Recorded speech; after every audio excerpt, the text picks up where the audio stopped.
Welcome everyone.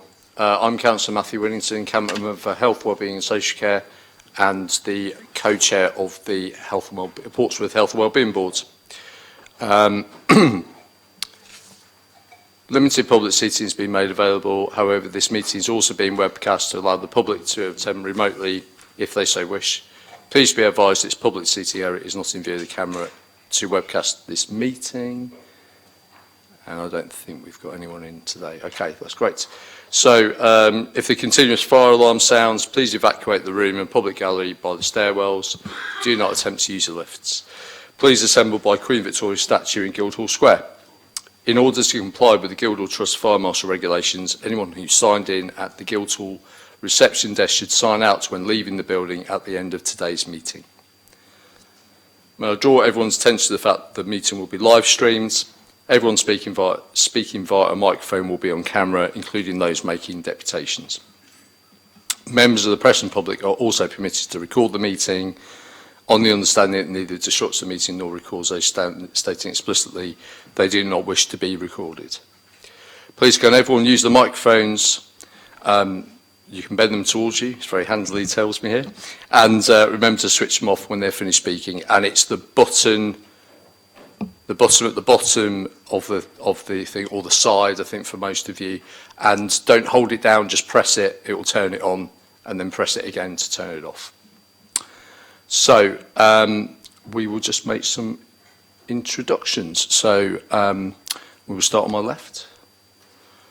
Anna Martin, Democratic Services. Matt Gummerson, Public Health Intelligence.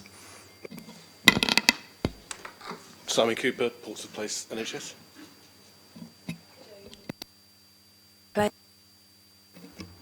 Mike Stoneman, Deputy Director, Education.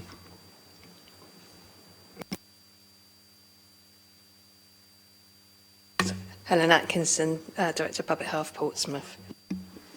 Hayden Gins, Children's Services. Gerald Van Jackson, Leader of the Council.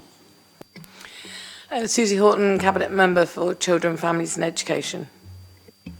Andy Biddle, Director of Adult Social Care, Portsmouth City Council. Charlie Pericross, Adult Social Care, Portsmouth City Council.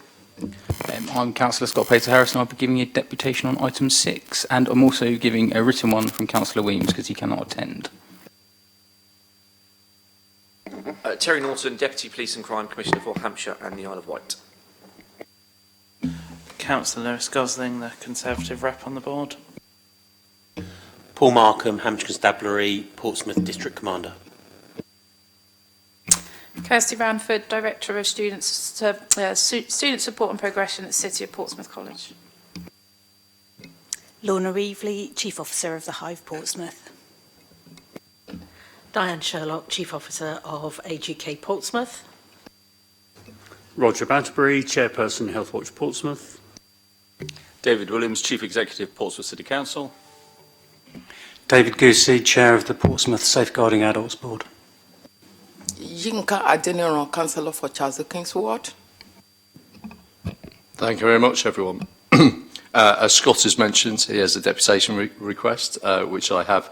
Scott, if it's okay, if we do that just before item 6, rather than now, and then it's just when we've got that there, so that's perfect. Apologies for absence.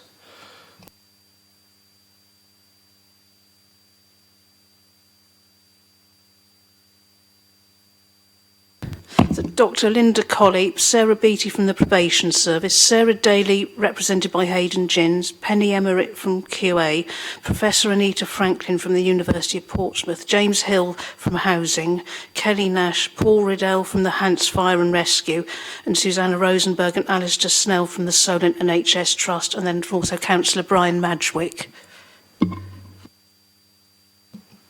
Thank you very much. And for members in the room, do you have any declarations of interest? I have none either. Okay, so we move on to agenda item 3, which is minutes of the previous meeting held on the 23rd of November 2022. Minutes are there in front of you and being circulated. Were there any comments on the minutes and or matters arising that anyone wants to raise? Can't see anyone indicating, so take those minutes as read and adopt them. Everyone happy with that? Excellent, thank you very much. So, on to item 4. Over to David for the Portsmouth Adult Safeguarding Board update. Thank you, Chair. Thank you for this opportunity to present the annual report for Portsmouth Safeguarding Adult Board and for your continued oversight of this area of activity, holding us to account for the work. The report, as you'll see, is dated April 21 to March 2022, which is almost a year ago. It seems like old history in a sense, so apologies for that. It was clear to us at the tail end of 2020-2021 that we needed a new strategy for the board, and we spent some of the 21-22 year doing the work on developing a new strategy. New strategies normally are heralded by words like ambitious and fundamental and bold, but I think COVID-19 made us much more practical, and so we set out a one-year plan, but with some important principles, I hope, at the heart of it. And the most important of those principles was about putting at the heart of the work the service user's voice. Those adults at risk of harm in Portsmouth. And we wanted to ensure that those frontline practitioners in all of the agencies that make up the board continue to hold those service users at the heart of their work. In that sense, I think that is ambitious. And we wanted to extend the reach of the board to service users whose voices have hitherto not normally been heard by statutory organisations. So in that sense, we established during the year an engagement subgroup, and that work has been, or that group has been beavering away, exploring those members of the public who could well have amongst them adults at risk of harm, and inviting them into the work of the board. By the end of March 2022, that work had really only just begun. Next year, I hope to be able to report to you on much more significant progress.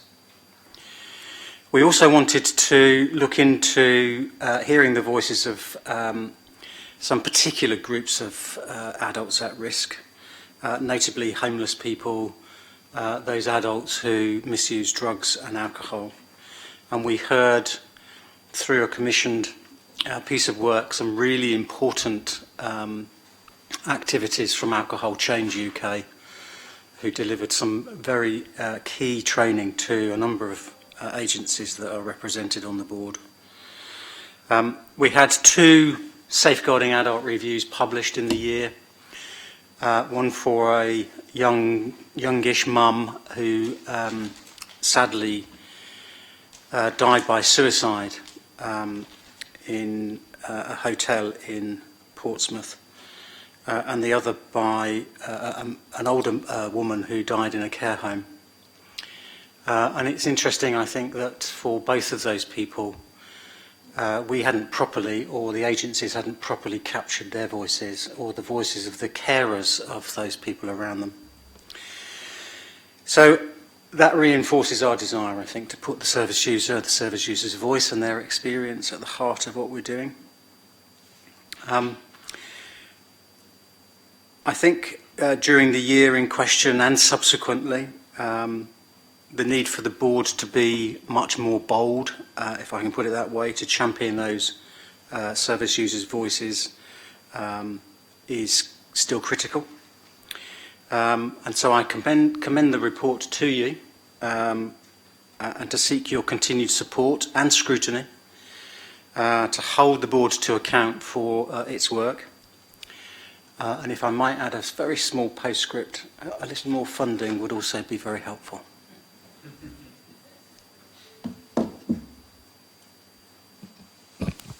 Thank you very much, David. Any comments or questions? Diane.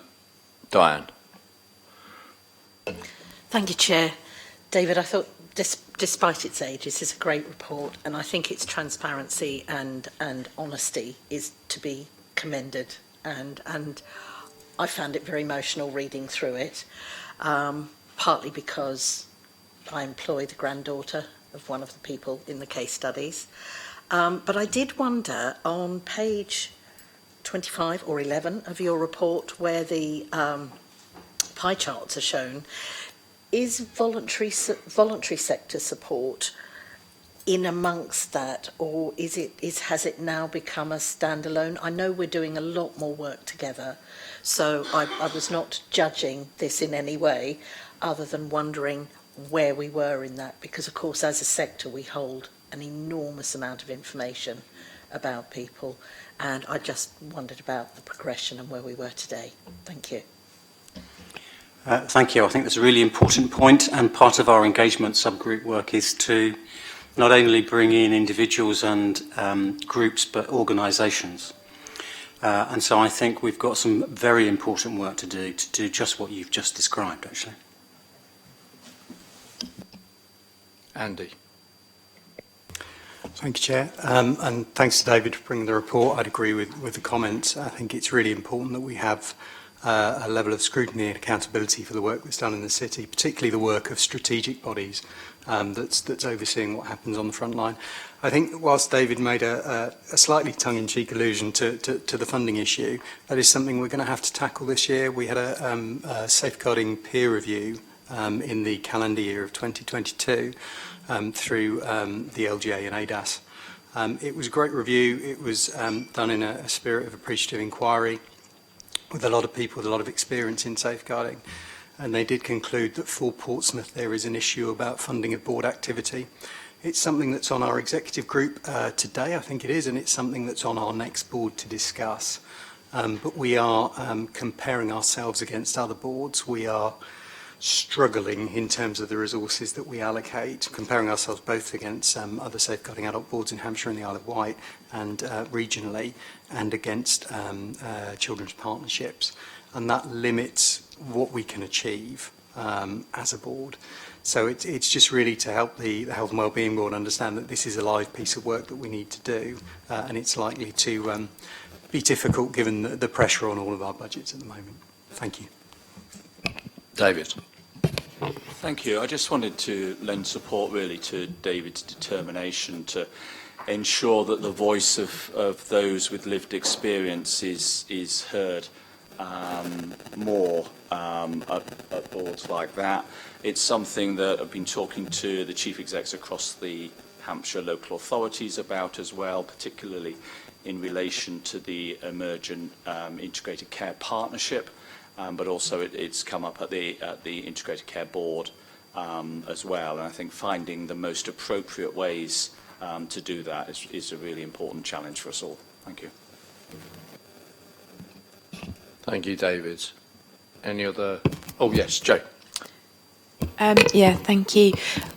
I just wanted to echo the comments really, but I think when you look at the case studies, what comes through is that although we pride ourselves on partnership working and integration in the city, what we see in both of those case studies is when that doesn't work, the output can be really quite horrendous for those families. So I think, and I take the point about the funding, and again echo the way you're trying to bring the patient's, the person's voice into that. Is there more we need to do at the front line to work with our teams to really get them to understand the need for, I think professional curiosity comes across in the report, and that need to work together. And I just wondered if that's an area that the board is also looking at. I think the emphasis on the frontline experience of the practitioner is something that we're really keen to continue to do some work on. But if I might depart from that point, it strikes me that we also need to do some work at different levels in the system, particularly perhaps at a leadership level.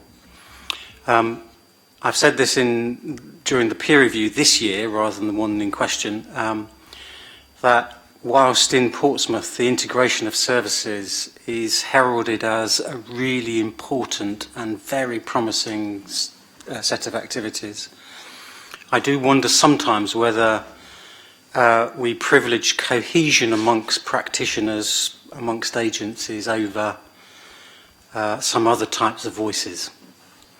And so in a sense I'm slightly arguing for the opposite of integration, and that is to hear different voices.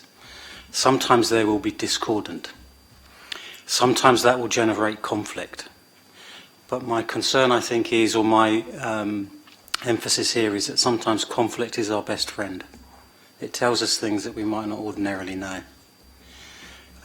So I think there's also another agenda here, I think, about, if I might put it this way, just the slight downside of that integration.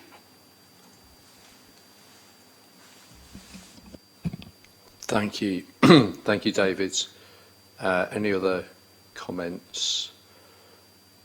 Thank you so much for the report. And as you say, it's from a year ago, and obviously we've had updates since then on various bits of safeguarding, including, of course, our safeguarding conference that happened last year, which was absolutely fantastic, which I attended with others.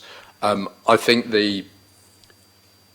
I absolutely take your point, and I think one of the things that working in the voluntary and community sector in the city, and also obviously being involved with the health and wellbeing boards and then other bits, and obviously right around the council and with outside partners, is that we have to get to the point of making safeguarding everyone's business. And I think that's what came out very strongly from the health wellbeing. Came out from the safeguarding conference we did, and that was very. In speaking to people afterwards, that was a really key thing. But also making people think that bringing up a safeguarding concern is nothing to be, oh, I'm not sure whether it is or not. Well, just do it, just raise it.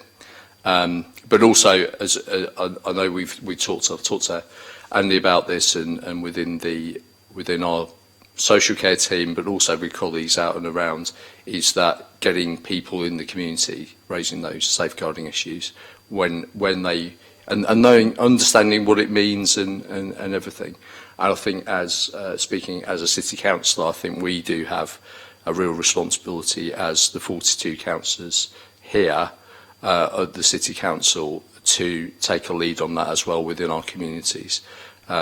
So something that I know has been a struggle in the past is getting all the councillors to sign up to their safeguarding training.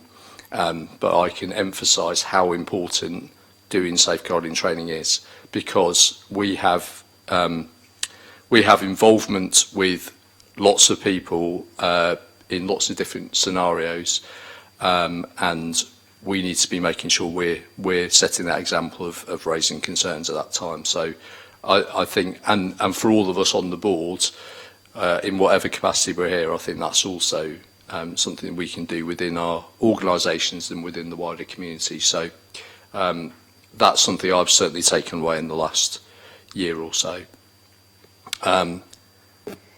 Terry. Yeah, just to come in, sorry, on a point you jogged my memory really there. I know that the force have a real focus on that key developmental age between 18 and 24 when it comes to safeguarding. They appreciate that that's probably a transitional stage in many areas where you go from all of that wraparound that happens in school and college and education into adult safeguarding.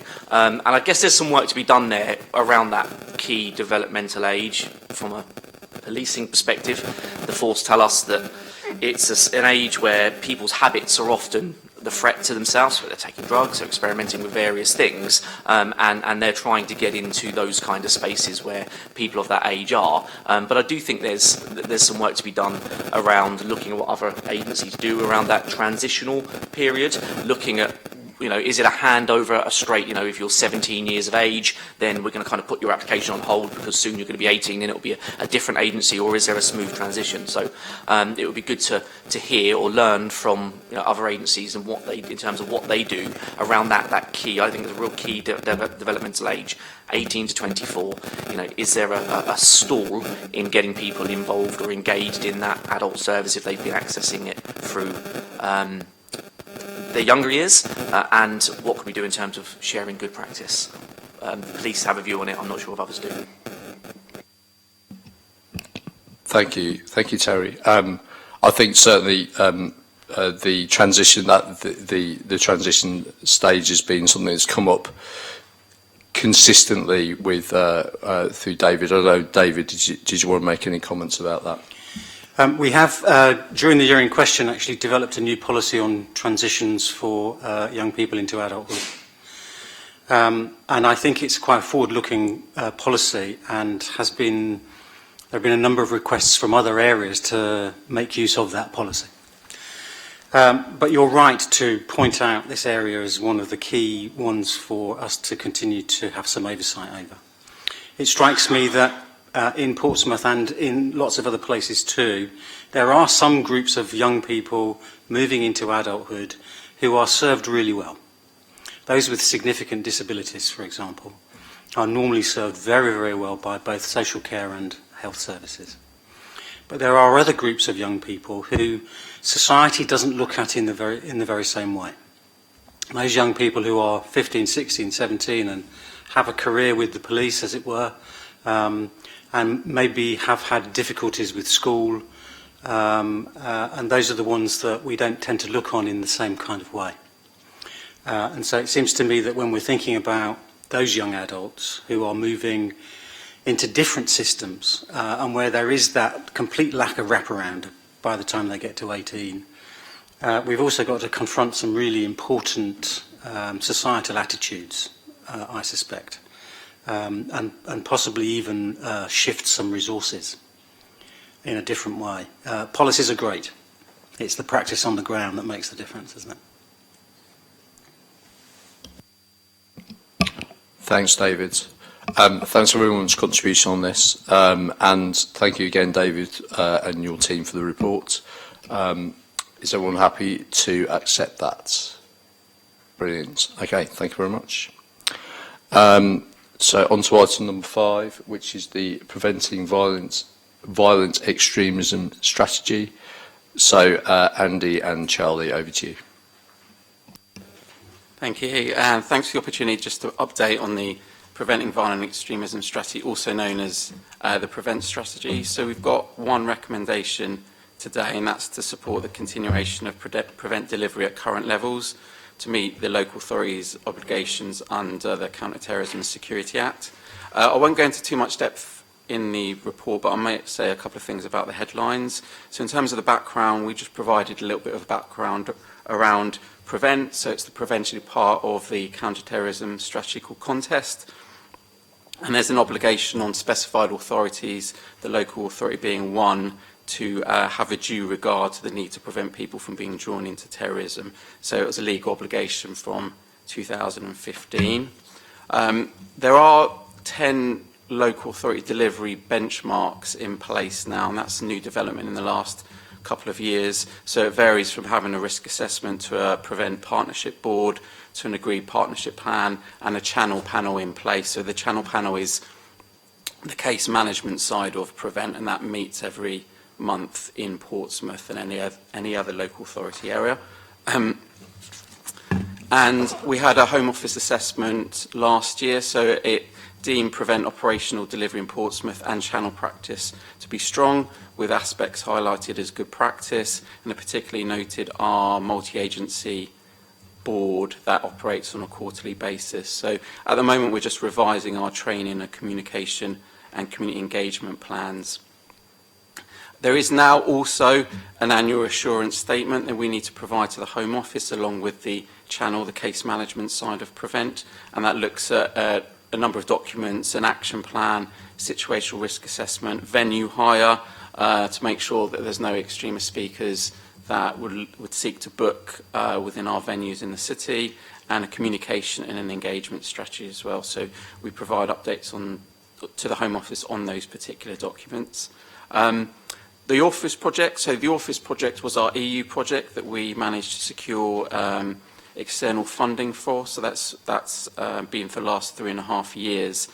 So we've received 60% of the funding from the EU, and the local authority provided 40% of the funding. So that ceased in December this year.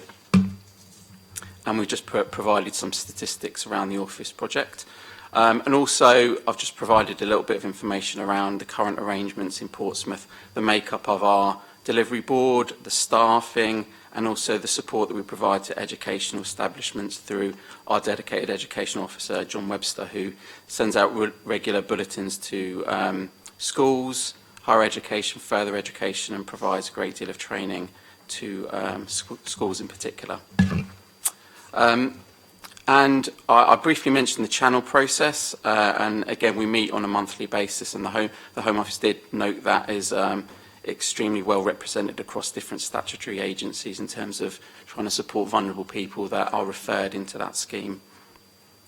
And lastly, I've just mentioned our counter-terrorism local profile. So that provides a risk assessment to us, and that informs our action plan going forward. There's currently been the independent review of Prevent that's looking at different risks and different priorities across, well, nationally, but that's not really going to impact hugely on our risk assessment that we have to put in place locally in Portsmouth. So we will look at the implications of the independent review of Prevent, but we do have our own regional and city action plan and risk assessment that's conducted by counter-terrorism police. And I think that's it. So we've provided just some legal comments at the end in terms of the statutory duties, some of the finance aspects of it, but I'm really happy to take any questions if anybody has any on Prevent or anything else in general. Yeah. Thank you very much. Any questions or comments? I'll just have one for you, Charlie. So obviously you mentioned about the Orpheus funding ran out at the end of last year. Have we got any replacement funding that's come into instead of that? I'll hand over to Andy, but we're seeking external funding opportunities at the moment. However, the EU funding that we accessed before is not available to us any longer, so we are looking at other external sources, but nothing at a late stage at the moment. Thanks, Charlie. Thanks, Chair. Yeah, as is so often the case with adult social care, we take something over and then become the voice of doom around money. So what we've done at the moment is we've enabled this work to continue because the Orpheus cash ran out in December 22. I don't think anyone would disagree. It's fundamental work and it contributes to keeping the city safe. We've had initial discussions internally within the council in October of last year around how we try and put this funding on a more permanent basis. And we're seeing, I think what the report reflects to me is we're seeing layers added since the original duties came in, and we're not entirely sure what the independent review will result in, but we suspect there'll be further work that needs to be done. So the resources that we have are essential to keep that going. We are also looking internally as to whether we have any support we can offer from existing resources. But at the moment, I think it's fair to say we don't have a specified source of funding as it stands at the moment. We do think we may see some income and some residual grant monies. We're probably not going to know that until next month at the very earliest, I think, and that would make a contribution rather than cover that off. So we have a risk where it comes to money. We're working hard. We're also looking at income that we can bring in. The arrangements in Portsmouth are very strong, and I think for the Home Office to acknowledge that gives us that very positive message. But we've got some work to do, I think it's fair to say.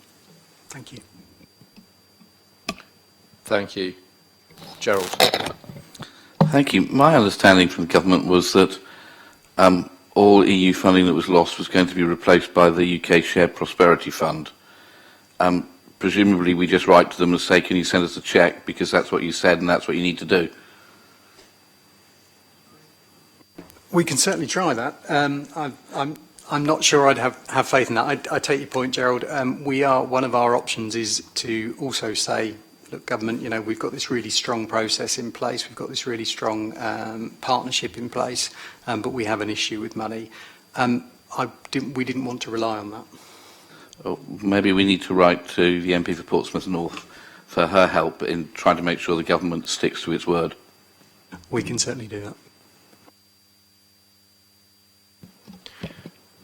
There are, of course, £350 million a day extra available to the government because we're no longer in the EU. So there'll be masses of money to be able to pay for this. Thank you, Gerald. I might agree with you. Just one other thing as well. It says obviously we had the really close working with other parts, our partners abroad as well. And obviously that's come up with some really positive outcomes. Despite everything else, are we keeping those contacts going in terms of sort of moving forwards, even if it's just on a correspondence basis? Yeah, there's a legacy aspect to the project. So we've got a webinar on Thursday, and we're also they're shared training products as well. So actually, there is an aspect where we've still got those engagement with similar cities. That's the reason why we had a partnership in the first place. It was a 2Cs project, so coastal cities in Belgium, the Netherlands, and France. So just geographically, there are some similar characteristics of Portsmouth and Calais, for example. So yeah, we do continue to communicate. Thanks. Brilliant. David. Yeah, I mean, without venturing into the murky politics of this one, which is quite extensive, I mean, we've had a number of, let's call them engagements with the Home Office over this agenda over the years, which Charlie will remember well. I guess my message is that whilst, signals at the moment might be good, whilst there's a debate going on, raging one might say, between the attention to the far right and the attention to so-called Muslim extremism, I just think it's really important that we don't deplete our resources and our attention and become complacent about this issue. I think it's really important. I welcome this report to keep it on our agenda.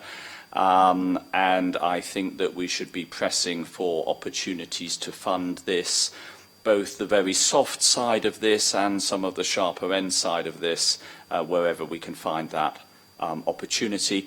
And clearly working with our partners across the city, very obviously with our colleagues in the police, the university, but also more broadly. It was one of the things that came through, I thought, quite strongly when we did the work around city vision and city values. I think it's really important that we don't just let things slip away because they're no longer quite so high up in terms of the media profile. And that's really what my advice to this board would be. Thank you.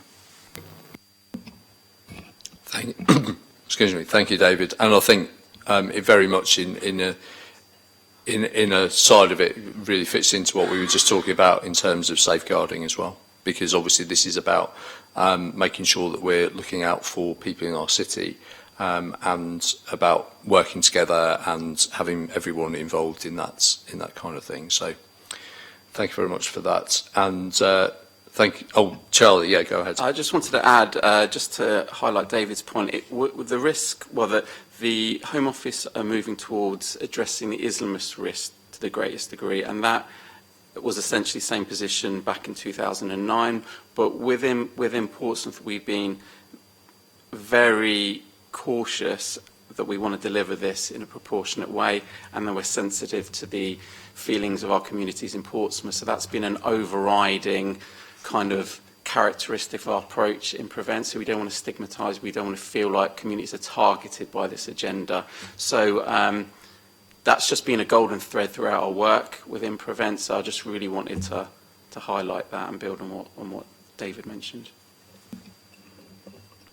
Thanks, Charlie. And yeah, and I think that's a really important part of how our city works, is that we're looking at all of those sides of extremism rather than looking at any particular one. And we know obviously that extremism comes in very many different forms and has very many different aspects that can obviously do a lot of harm to people.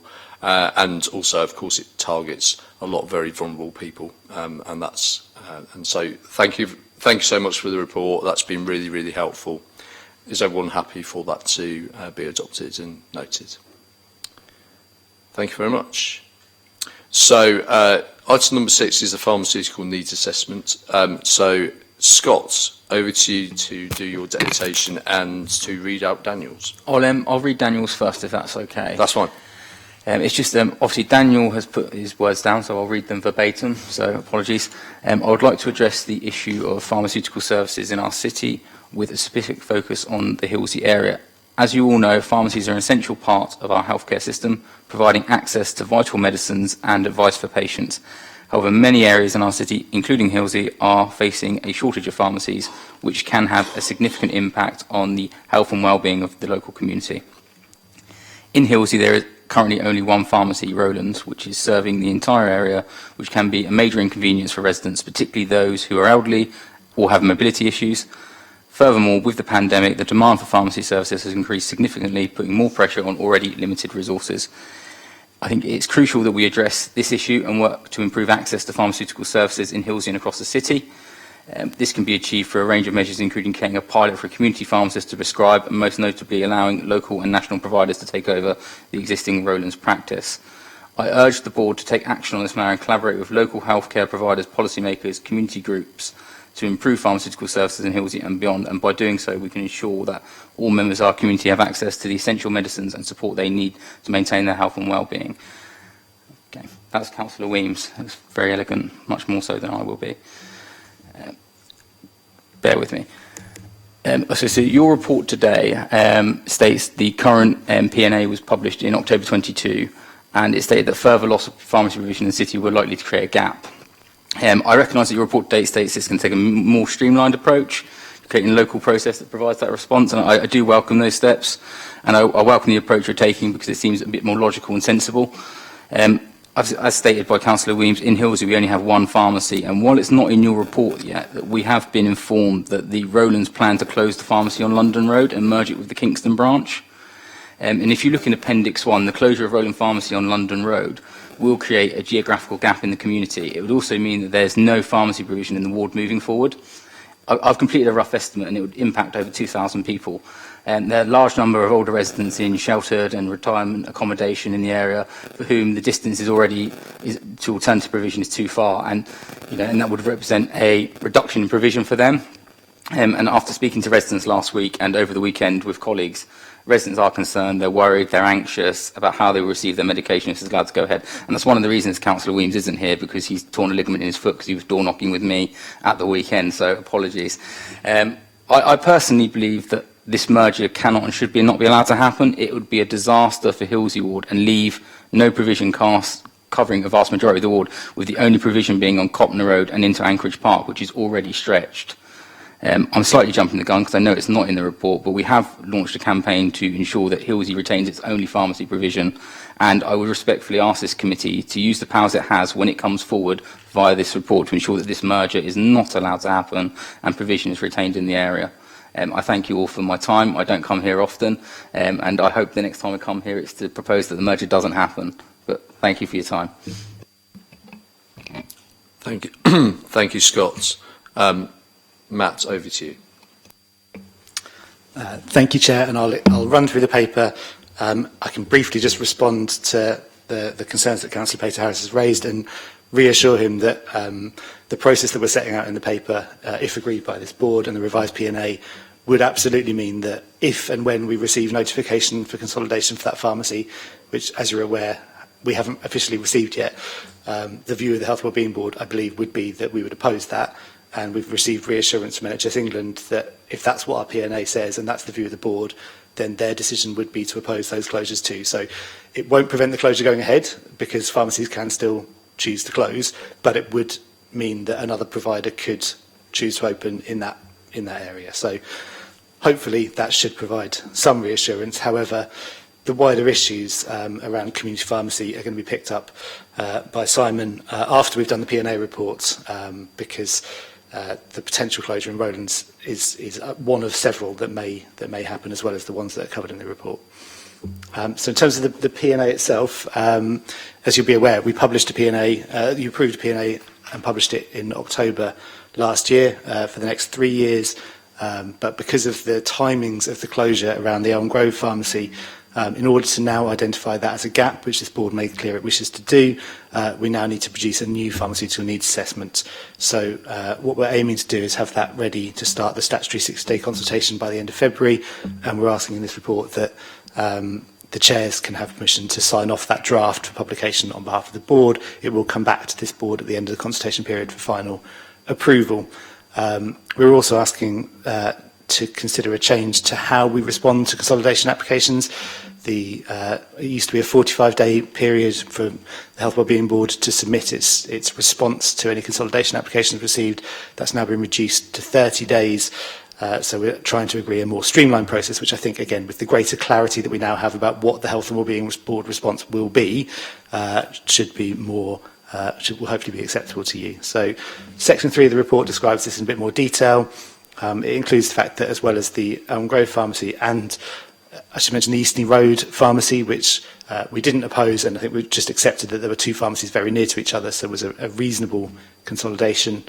There's additional closures that have happened since then with the Drayton Community Pharmacy and the Lloyd's Pharmacy in Sainsbury's and Farlington. So that's the kind of bigger challenge around community pharmacy that we'll talk about separate to the P&A, because the P&A is kind of limited as a tool in terms of what it can do around those kind of issues. But we'll try and make sure that it doesn't in any way prevent the response that we'd want to those. I can reassure the board that we won't have to do a revised P&A in light of future consolidations. So it's just about the timing of when this one was received around when our P&A was approved. In future, we can, because we'll state clearly in the P&A that further closures will create a gap in our view, then we will oppose consolidations and they should be rejected. If the closure then goes ahead, it will create a gap. And if closures happen rather than consolidations, that automatically creates a gap in the view of NHS England. So we can just do a supplementary statement in future saying this pharmacy has now closed, therefore there's a gap, rather than having to go through this process, hopefully. But for now, we'll be specifying the gaps, because that's how we have to do it, around the 3 confirmed closures set out in section 4.2. And Appendix 1 describes that in a bit more detail in terms of the rationale for those. What we're proposing is that we don't update the bulk of the P&A because it was approved fairly recently, so all of the population health analysis, etc., will remain the same. So we'll just update those sections that we need to update in order to identify those gaps and for it to make sense. But we'll still, so in the new P&A, the conclusion will be, we believe that there are gaps created, as set out in section 4.2, around these 3 pharmacies that are closed. We also still believe that any further closures will, on top of those, will create a gap. And that will mean that further closures will not be, the P&A will not prevent new services opening to replace any further closures. Let's say section 5 sets out the proposed change around the process. You agreed a previous process back in 2017. So with that reduced time, it's going to be really difficult from when we receive a notification to then produce some analysis about what the response should be, send it round to all members of the Health Wellbeing Board, consolidate a response and get it back to NHS England within 30 days. Given that the Health Wellbeing Board response to almost any consolidation applications now will be to oppose them. I think looking at the map, there's a cluster of pharmacies in Cosham High Street where I think we would struggle to object to saying that one of those closing would create a gap when there's several others in the High Street. But other than that and the 2 that are very near to each other in Fratton North End area, all others would be considered a gap. So if you're happy, we'll approve those by the joint chairs in line with what's in the P&A. Thanks. Thanks very much, Matt. Any comments, questions? Susie. Thank you, Chair. This board will know that I've got keen interest in this because of my strong objections to the predictable situation of the merger of Elm Grove with Osborne Road. But I know that's not exactly what it's about, and it is about this revised P&A, and I think it's very sensible, and I agree with everything that Matt has said, particularly around the streamlining of it. And I think, like Councillor Peter Harris is here putting forward all of the things that I put forward about the potential for it, and what we need to do is create systems where, as a board, we can minimise that. Because what I want to emphasise, if I can indulge myself slightly, is the human element of this. So I predicted some really strong things that I felt would happen to my family, and all of those and more came true. In fact, some people in this room got an email from me, I think just before Christmas, whilst I was in a queue with 17 people in front of me, trying to get some medication for my mother, which it was a serious situation. And that was the culmination of 16 hours worth of members of my family trying to sort something out for that week. And that was because her local pharmacy, Elm Grove, was closed, which removed all her independence and also the relationships with those pharmacists, which could have led to a really dangerous situation. So we've actually changed pharmacy now, and it is a lot better. I'm not going to do any name checks, but I mean, I just want to emphasise that all of the things that we talk about, I know we're on the same page in this room, but actual live situations, people desperate for medication, and just the inefficiencies of it all, creating potentially serious situations, but also just removing people's independence to care for themselves is a crucial thing. And as Andy always tells me, the big thing about adult social care is about maintaining independence. So it's a little bit of I told you so, although no one was disagreeing with me. But if we can create any system that will make that far more efficient, I absolutely get that pharmacies can choose to shut. We're not in control of that. But if we can consolidate that period of time where we can respond to that gap, it is better for all our residents in this city. Thank you. Thank you, Susie. Lewis. Thank you. Just kind of actually following on from Susie's point, we've spoken before on this board, and actually I think it was the leader of the council that raised what's happening with why are we not getting more prescribers on board, why are we not taking this forward in other options. So I've done a little bit of digging into this, and actually it's been confirmed in Parliament now 3 times in the last year that the power for this sits within the ICB. So the ICB have been given the power to launch a trial for prescribers. The government are training 6,000 over the next 2 years. As we know from 2026, all new pharmacists will have the training to be able to do it. So as a board, what are we doing to get this work happening? We've sat in this room time and time again about pharmacies closing, about the difficulties. Councillor Horton mentioned she's raised this numerous times, and yet actually to see that there is the power there to be able to do that. As a board, what are we doing to chase this up? What are we doing to really put a stamp on that? So I think with the, I think this is where Simon's going to come in and talk about those wider issues. And I see his lights on already. So yeah, so he can tell you what it is that has been going on, and of course this was originally raised at the first GP summit back in August, and I think there's a presentation. There will be a presentation in a second. But over to you. But to answer that specific point, there are expressions of interest by the end of February to actually enter into their pathfinders for prescribing within pharmacy.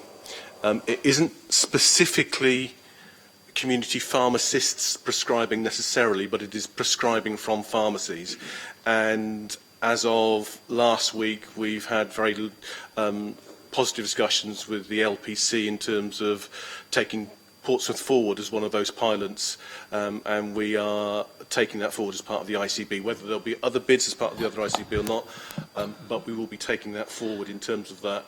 And Simon, what's an LPC or LPA? Local Pharmacy Committee. Okay, it's nothing to do with Liverpool Football Club. Whether they support them or not, I couldn't tell you. Okay. It'd just be helpful to know what initials actually mean in real English. If I slip into NHS acronyms, then hold me to account. So we've got the support from the local pharmacy committee, we've got the support from the ICB, and prior to becoming the ICB, checking if that's okay, we have... I get them mixed up with the ICBMs. No, different thing. One has more power than the other, but I won't tell you which. We've also managed to gain funding for 7 specialist pharmacists within Portsmouth who will be prescribers. They're coming on board. They will be working within my team across all practices, and one of the potential uses of those could be prescribing from community pharmacies.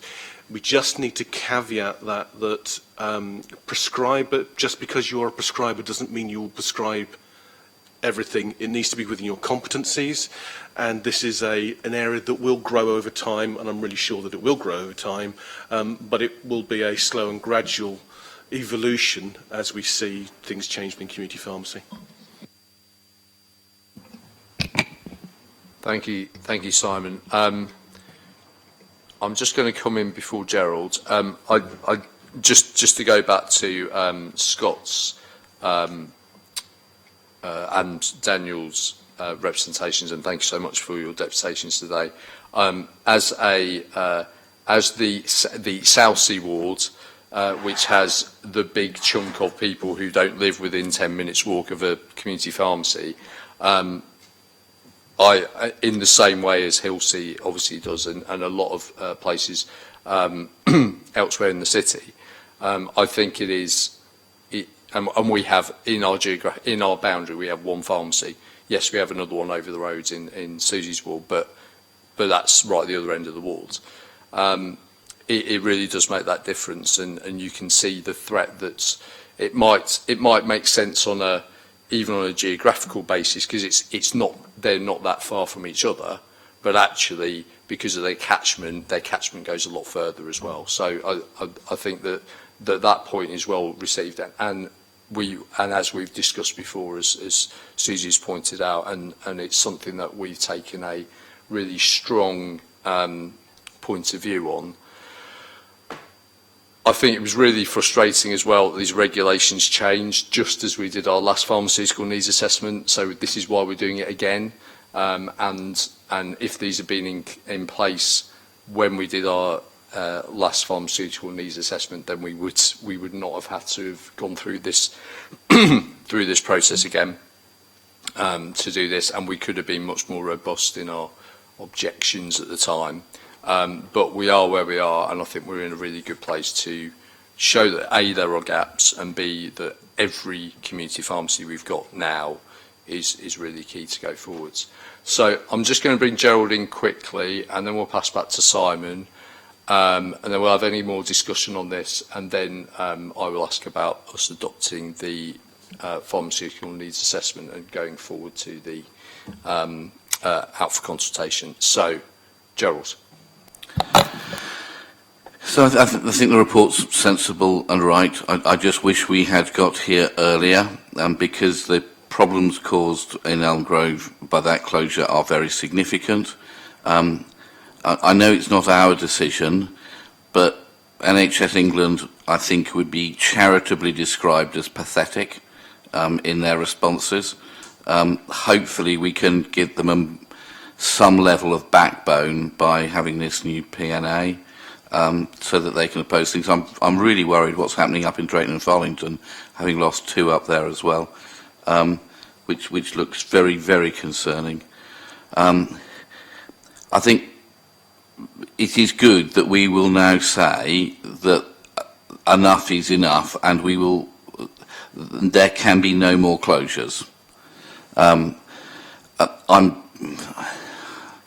concerned from what Matt is saying that there will be people coming forward and with closures, and the power, as I understand it, is that the NHS have the ability, which they've exercised, to say to people, you can close and we will make sure there's no competition to you by not allowing a new pharmacy into the area.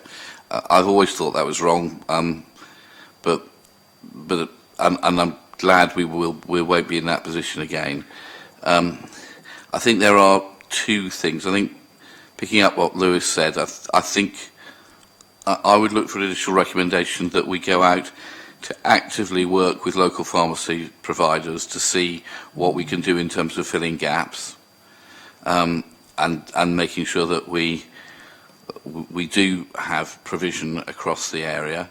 I think we're lucky in some ways having a local provider, and many areas don't have a local provider, and they're all national chains, and to work with them to see where we can get to. I think though we also need to reflect that the reason for closures is because pharmacies are becoming uneconomic. The new pharmacy contract came out in 2017-18, was a cut of £200 million off the pharmacy's budget, and it wasn't. And it runs till 2024, and there is no inflation provision within it. So we now know we've got inflation running at 10, 11%, and yet it's a cash limited sum. So every year, the ability of that money buys less and less. So now it's down to just 3/4 of the real value that it was in 17-18. And it'll continue to fall, which will cause more and more closures. So I think we do need to reflect and regret the cut in government funding for pharmacies since 17-18, and that is the root cause of this problem. Thank you, Gerald.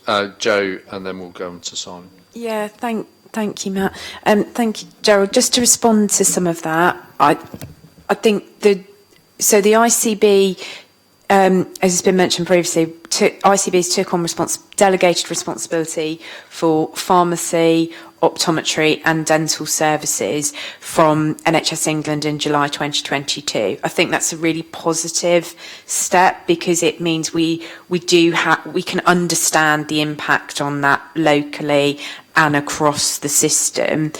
It does mean we're rapidly trying to get up to speed with what all of that means. So I think we probably need to just better understand the national contract around pharmacy. I'm not sure some of the figures you've quoted necessarily, Gerald, I would recognise, but probably need to go back and double check on that. So happy to do that and can provide an update to the board if that would be helpful. We know that all of the contracts in that grouping are being reviewed currently through NHS England at a national level. So absolutely we do need to influence upwards, and I would really support your idea around how we work with local pharmacists more closely. We've seen that we can have some impact on that, doing that with dentists. We know it works with GPs, so we need to continue that approach. And I think what Simon's presentation will do is just explain some of the more detail around why some of this has happened, because I don't think it's just in relation to the new contract, although that or the national contract, although that will obviously have an impact. That's fine. And Simon, you said that there were murmurings of other places that might close. What are those murmurings? Because the longer we have to campaign to keep things open, the more chance it is we'll persuade people. And exactly the same as colleagues are doing in Hilsea. If there are others at risk, we need to know.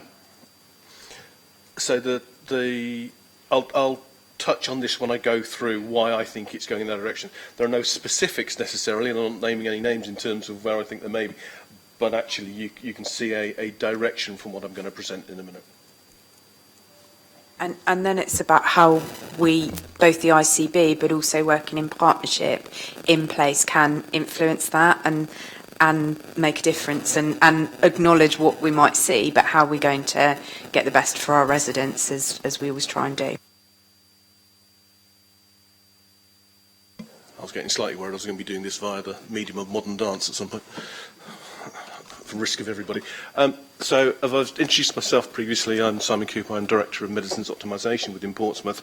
But what might be interesting for the board to know was that in '88 I qualified from Portsmouth School of Pharmacy, about 30 yards away from here.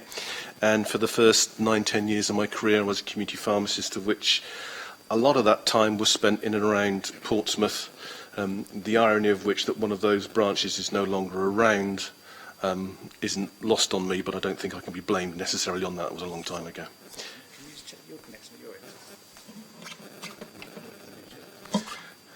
Modern dance may yet be coming in. Right, I'll try not to touch it. So the brief was to try and describe some of the ongoing issues and effectively the sit rep of community pharmacy as it sits and how that affects Portsmouth. So, as is very apparent, we are seeing mergers and closures across the board within Portsmouth over the period of time, and I suspect we could probably add some other issues on here over the time in terms of mergers and closures. That is not unique to Portsmouth. That is a national issue, as Gerald has alluded to. And if you look at recent closures nationally, and you look at the number of items that those pharmacies do, and an item is a count of the number of different drugs on a prescription. So whilst it's not the be-all and end-all, it gives you a measure of footfall into that pharmacy. You can see, if you take the median of that and apply that to pharmacies within Portsmouth, we've got about 10-11 pharmacies at or below that median. That doesn't mean they are going to close. It doesn't mean that they are those that are most likely to close, but it's indicative of where we are currently across the whole wider spectrum in community pharmacies, that actually we might start to see some more rationalisation, and that may continue going forward. Some of that, I suspect, could be directly taken back to 2017 and the contract changes. Whether that's a direct or an unintended consequences of, I think that's probably still up for debate. So one of the main issues, as we've seen, and we discussed this briefly in terms of the GP summit that we've had recently, the first and the second one is workforce. Workforce is no different within community pharmacy as it is within GP practices. We are seeing a workforce being spread thinner. We're seeing them being used in GP practices to great benefit, but that then obviously reduces the workforce going into community pharmacy. And community pharmacy isn't seen as the sexy, exciting piece currently that perhaps specialist hospital pharmacists or the pharmacists that I've recruited recently, specialist pharmacists to work in areas such as cardiovascular or mental health supporting practices, again, isn't seen as that. Perhaps the bid for the Pathfinder sites can start to re-engage that as another area for excitement and direct patient care. But at the minute, this isn't necessarily where your undergraduates are aiming their careers to go into.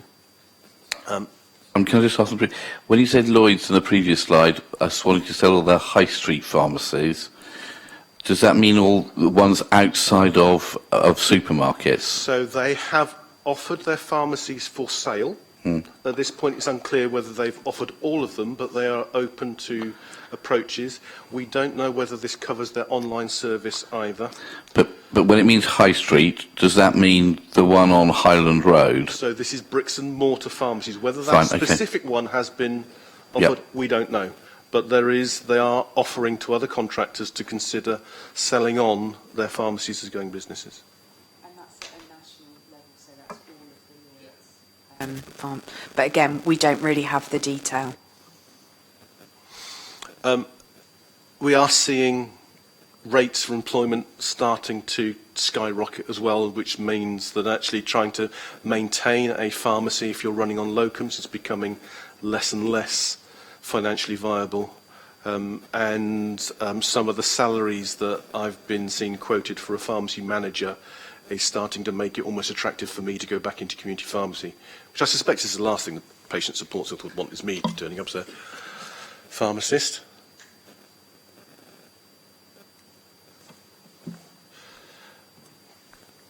So what we are seeing is an increase in use in online and distance selling pharmacies. So it's probably surprising to see that across the ICB of the whole, pharmacy contractor, so Pharmacy to You in Leeds is the highest dispenser of the ICB of any place. So you could, from that point of view, consider Pharmacy to You in Leeds as a strategic site for pharmacies from the ICB. We have a distance selling pharmacy within Portsmouth, within Victory Internet Pharmacy, but because online and distance selling pharmacies do not have a front door, it may as well be on the moon.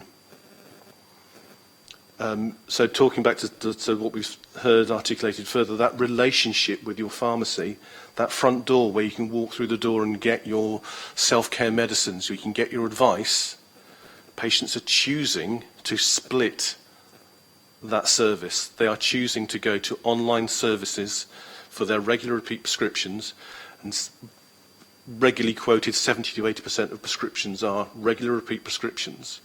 The patient knows what's happening with those medications, is happy that they can deal with those medications, know what to do if something changes. So why wouldn't you want that to come through your door on a regular basis without having to go and collect a piece of paper and potentially move it to somewhere else? The unintended consequences of that, obviously, is that we're not seeing the growth in high street pharmacies that we are with online distance selling pharmacies. So although our GPs are writing more prescriptions, we're seeing that increase being swallowed up by online pharmacies.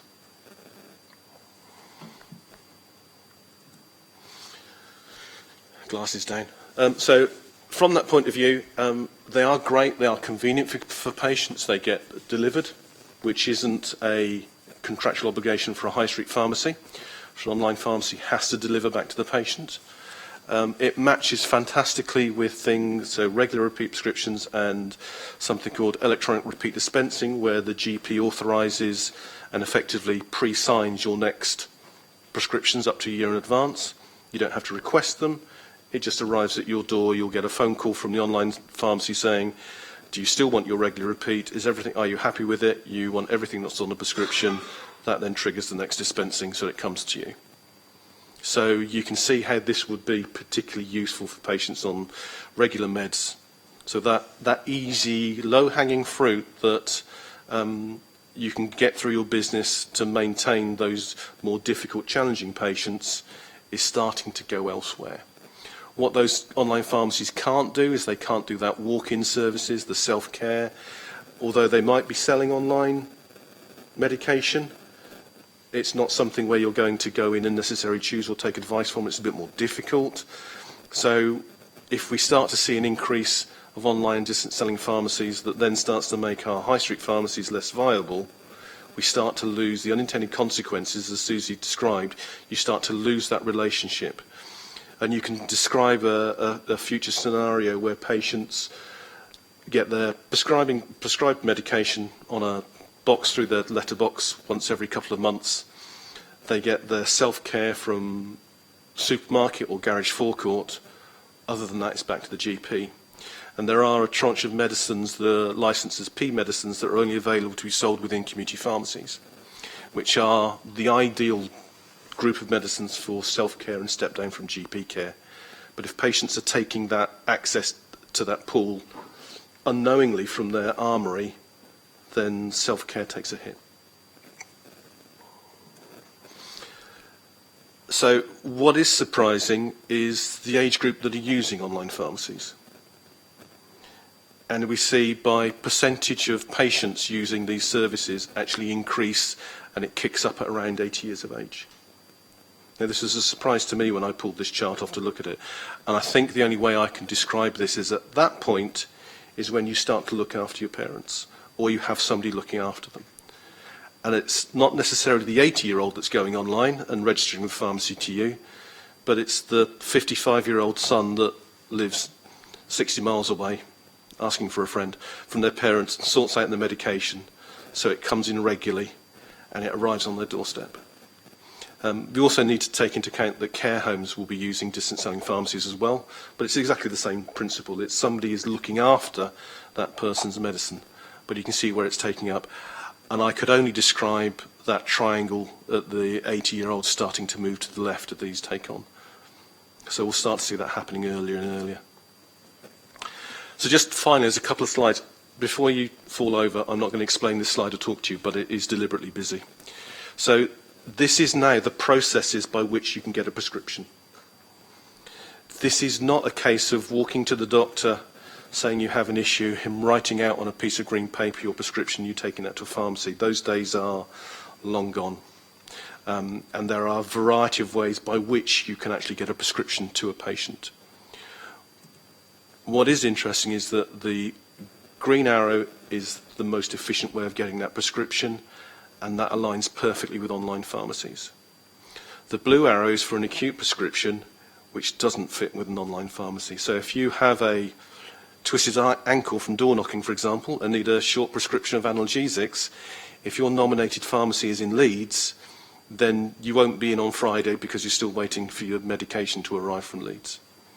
So we need to actually, as patients evolve in their use of pharmacy services, we need to work with them to describe the best way to tiptoe through what is a very busy slide, to make sure that if they do go to online services, they aren't throwing away the baby with the bathwater in terms of when they do need something urgently, they find that it's no longer there for them.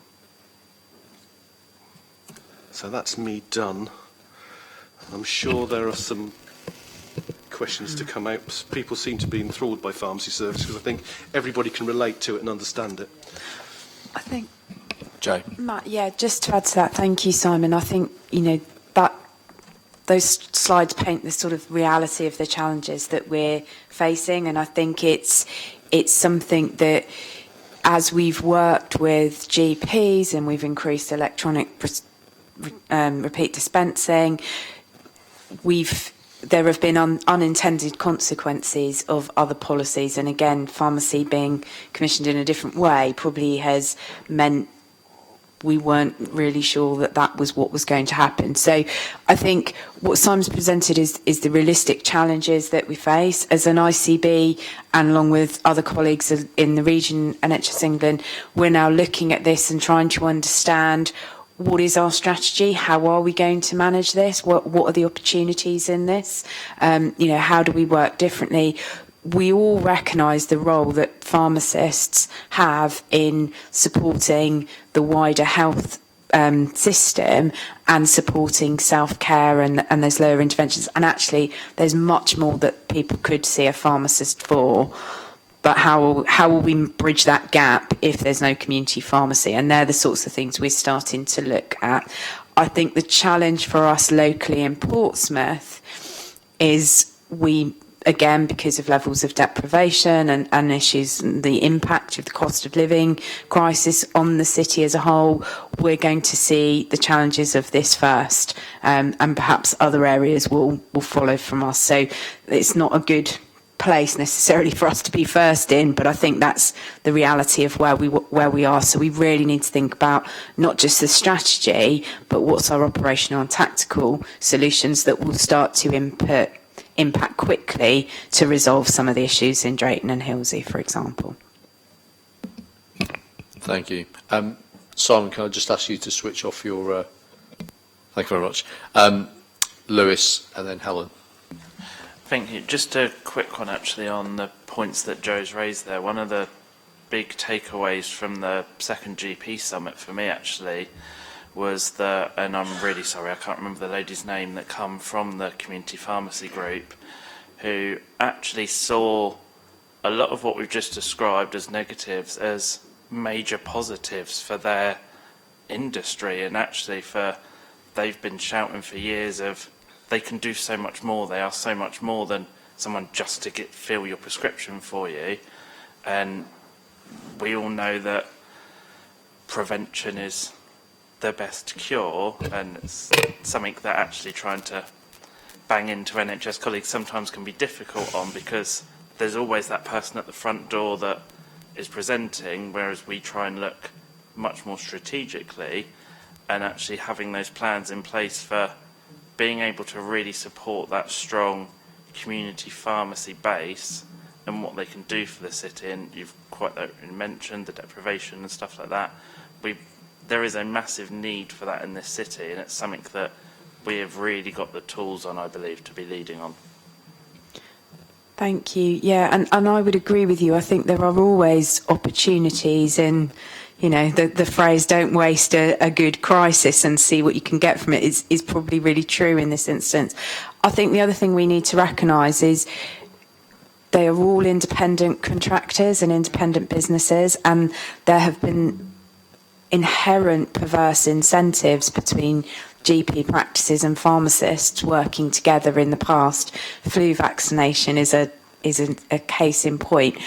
We need to work out how we can resolve some of those issues and help and work together to look at, you know, how do we take the opportunities, how do we get pharmacists to really do or play the huge role that they're capable of playing in supporting the wider primary care system. So that's some of the work Simon and I are trying to think about. How do we do with colleagues and with our, you know, local community pharmacists and GP practices as well. Helen.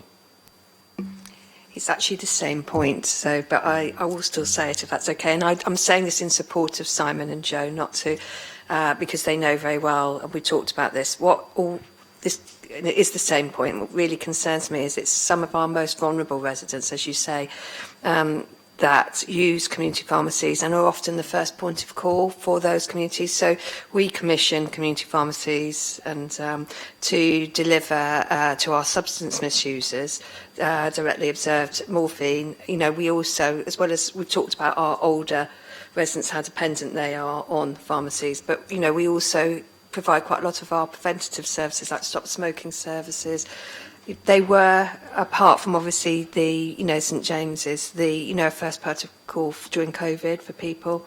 So I think just it's stressing the point more, and this is in support. This is not to give Joe and Simon a hard time. That's why it's so important that now the commissioning is now with ICB colleagues and being led by Simon. We have such opportunity to connect it into the work that we're already doing, that we've already got concerns about. GPs, dentists. I think it's important that we are looking at all of this service and looking at opportunities. Now it's local because we've got that local knowledge, and so just really stressing the same point. Thank you. Did you want to come back on that one, Simon? Yeah, I think what's interesting, and Helen sort of reminded me, is that historically we have commissioned pharmacies to provide prescriptions. And as we see patients using it in a different way, what we need to start to consider is what we do actually commission from our pharmacies, because I think the services that we've described that we want and we need were never actually commissioned direct from pharmacies. It was an unintended benefit of patients going and seeing their pharmacy to get a prescription. So we need to think about how we maintain the viability of those pharmacies to provide those services that we've described going forward. Thanks. I've got Susie, Diane and Gerald. So just a quick one, sort of ties these things together, which is I think it's going to be a real opportunity for the ICB, because it's almost like a fascinating future, because particularly I think the thing that's going to make the biggest difference is the prescribing, because it will obviously have an impact presumably on the GPs. And then what I find fascinating about the workforce is, going back to your point around actually people might then be attracted more to pharmacy working because they'd have more kind of autonomy, won't they? And so it's like, I was just thinking another example, sorry, I'm going to indulge myself here, but I was waiting for 2 hours at a pharmacy the other day for an like a pen, which we were waiting on the doctors, and in the end it took 2 days for the GP to sign off something to pick up a pen that was in front of me at the pharmacy, but they wouldn't give it to me. And I was just thinking the amount of time and effort that takes. So I think the prescribing thing will really be a game changer, and long term in terms of pharmacy profession, I think will be really interesting. Diane. Thank you, Chair. I just wanted to support Simon and Joe, and probably I was one of the few people not remotely surprised at the age range in your graph. I would like to let you know, from Age UK Portsmouth's perspective, our youngest client is 42. So age has definitely changed in the 10 years I've been here. We were radical looking at 50-year-olds when I arrived.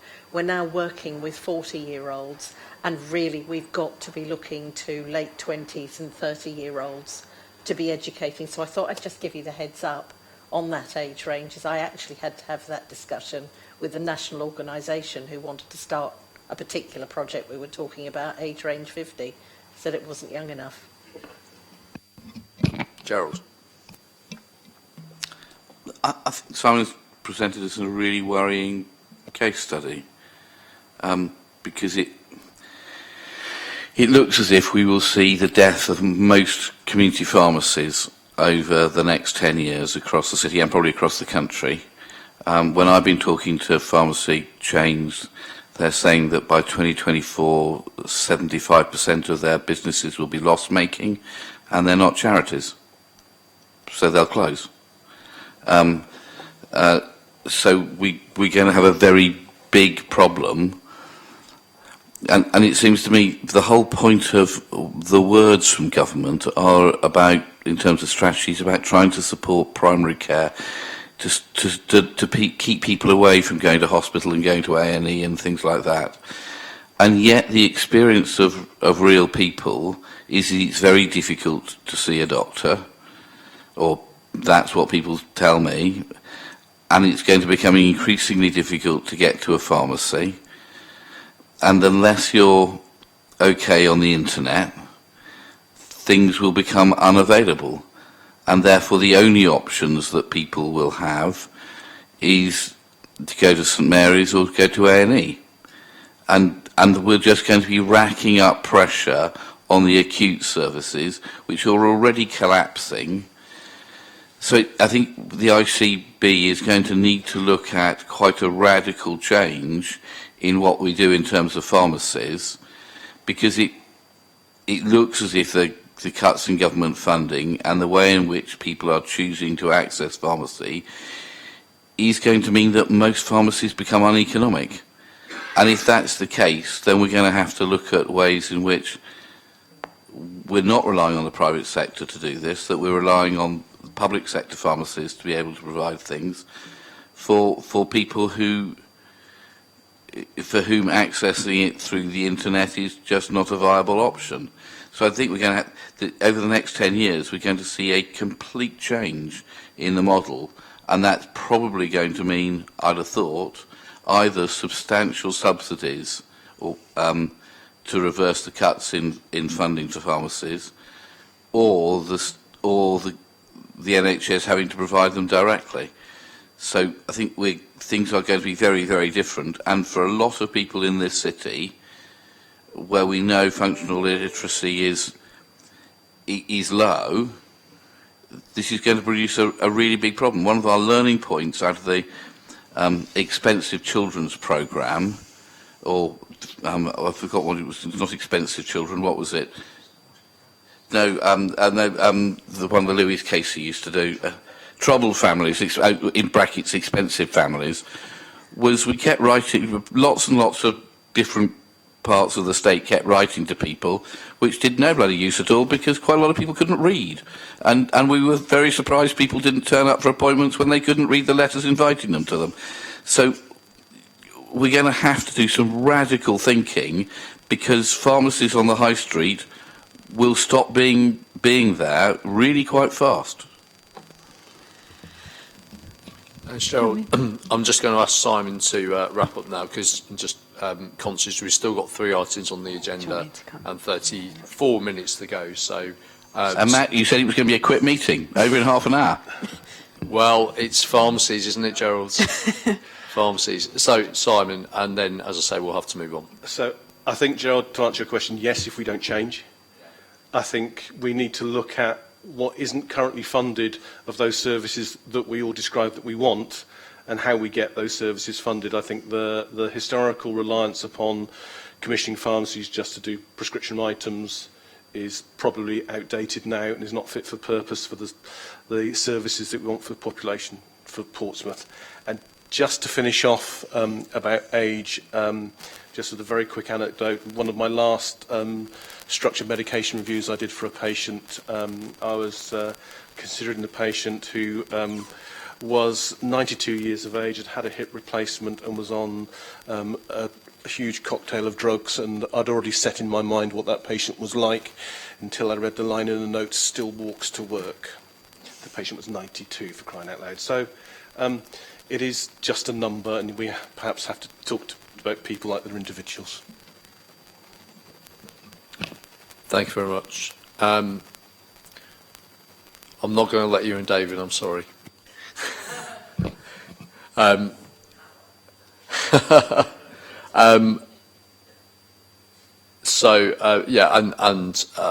think just my conclusion on this is, I think echoing a lot of what Gerald said in terms of we have to look at what's going to be there in the future, but as we're already working on this, and I think all that work that's going on is really, really critical. But just as we're doing a bit of anecdote city, one of the issues over the year is government is very slow at understanding that actually what people want is face-to-face contact with people. And whether that be, I used to work for the DWP, as many of you know, and one of the things that was done in successive governments was cutting down on face-to-face, the ability of people to have face-to-face contact. And that had a very detrimental impact and still has to this day. And if they think that government is going to just, people are just going to go to a no physical contact, no face-to-face contact situation, then they don't understand actually what it is that people want. So and as Gerald said, if the private sector isn't going to provide that kind of service, then there's going to have to be something on a more national basis to make that happen. But I think all we can do locally is just, with all the work that is going on, that we just have to make the most of our resources that are available. So going back to the pharmaceutical needs assessment, so there are 3 recommendations which are on the paper. Is everyone happy with taking that forwards? And particularly that we can be signed off for consultation by myself and Linda as joint chairs. And also that this is a key thing, that Health and Wellbeing Board responses to future consolidation applications can be approved by the joint chairs because of the reduced time of things in future, of the response in future as part of the revised process. Is everyone happy with that? Matt, so we did have another one which added an extra one to say that we'd proactively engage with local pharmacy providers to see if we could fill some of the gaps. And I'd like to have that added in as an extra recommendation. Okay. Is everyone happy with that? Fab. Okay. Thank you very much. So we move on to health and wellbeing strategy education. And I'm sorry, David.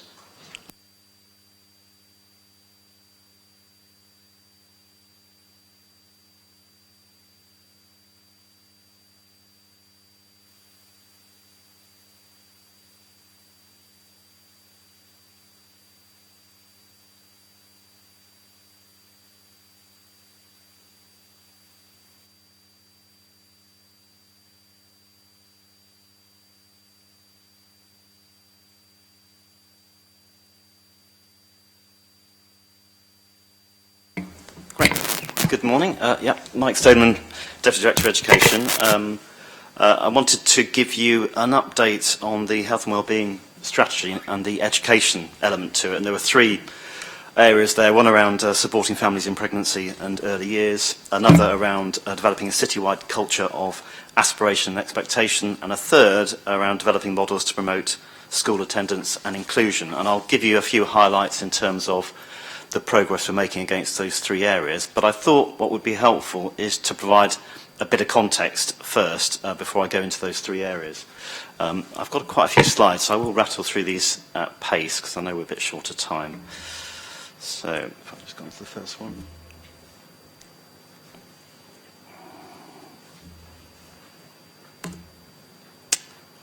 Just bear with me. Okay, bit of context then. Some of you will be familiar with this, others not.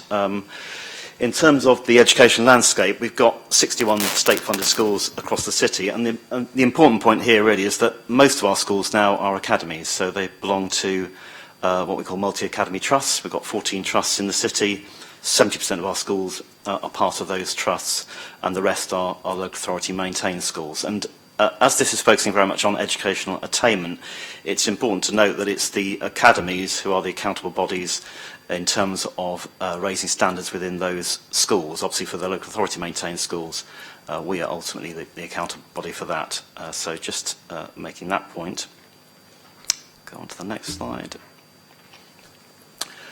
This just makes the point that we are an academised city, but what we haven't seen over the years is a step change in terms of school improvement, raising those standards. We have seen some improvements, and I'll talk a bit about those later, but clearly there is a lot more to do, and I'll show some data which reflects that. We do have strong collaborative arrangements in the city through the Portsmouth Education Partnership and also through the SEND board, and it's worth just reflecting on two very positive inspections around SEND, the local area inspections, the one we had back in 2019, and more recently we were pilot for the new framework, which we had one in 2022, and that went pretty well as well. So on that front, very positive. I made the point that we haven't made that step change yet. We are, in terms of Ofsted judgments, most of our schools are good or better, and that certainly wasn't the case 6 or 7 years ago. So some good improvements there. But if you look at the end of Key Stage 2, which is for 11-year-olds, the end of Key Stage 4 for 16-year-olds, and I'll show some data, we have still got some way to travel. And it's for this reason that very recently Portsmouth was named as one of 12 new priority education investment areas, which puts the spotlight very much on Portsmouth. It does mean some substantial investment, which is clearly a positive thing, and we've recently been putting together a delivery plan to access some of that investment. We've been notionally allocated 1.8 million over 3 years, and we are waiting ministerial approval for that delivery plan, which focuses on 3 main areas, one around literacy, another around maths, and a third one on school attendance.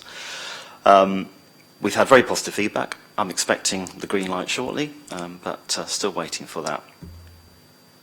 This is our education strategy as it currently stands. We've got 8 priorities. I won't go through all of these because I'm going to come on to the 3 that are within the health and wellbeing strategy. We will be adding a 9th, which is maths, which reflects the delivery plan we just put forward to the DFE.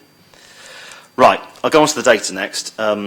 It's quite sobering data, to be honest, and we've seen some improvements, but also some disappointing issues around standards. So the first one is around Key Stage 2. This is the standard which looks at reading and writing and maths combined. This is at the expected standard. And across the country, and it's pandemic related, we have seen falls in attainment from the last available published data in 2019 to the data we now have in 2022. Obviously, within that, we had the pandemic, we had teacher assessed grades, so we can only really compare with 2019. And what you'll see there is the drop, it's quite a significant drop there, from where we were in 2019 to where we are now in 2022. We are the blue line. The green line is our statistical neighbours, the average there, and the red line is the national average. And what you see there is we've had a drop, similar to other areas, but that gap between ourselves and national has widened slightly. Reading is probably an exception. We've seen some improvements there, and the gap between Portsmouth and national has narrowed. And in fact, reading has been a significant focus for the city over the last 2 or 3 years. So it's really pleasing to see those improvements, and I'm sure that will continue into 2023. Writing, on the other hand, took quite a significant drop, and this was the case nationally. We are fairly confident there will be a significant improvement in 23, but it's worth just noting that drop and that increase in the gap between ourselves and national. And maths, again, we were on a trajectory of quite significant improvement in maths as a result of the work of the Solent Maths Hub in the city. But again, after the pandemic, you can see that significant fall, which is why it's one of our priorities within the delivery plan that we submitted recently to the department.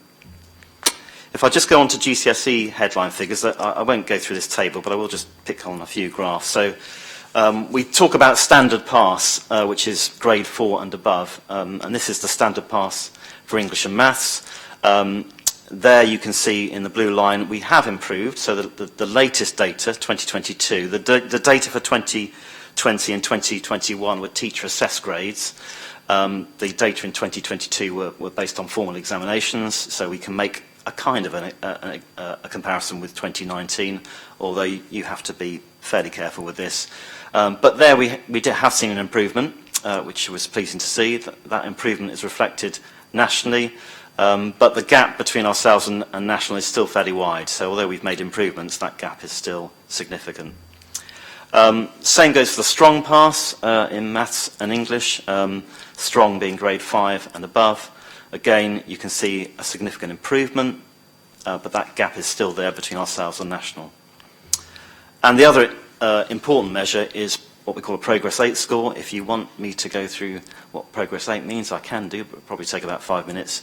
But suffice to say, this measures the progress between Year 6 and Year 11.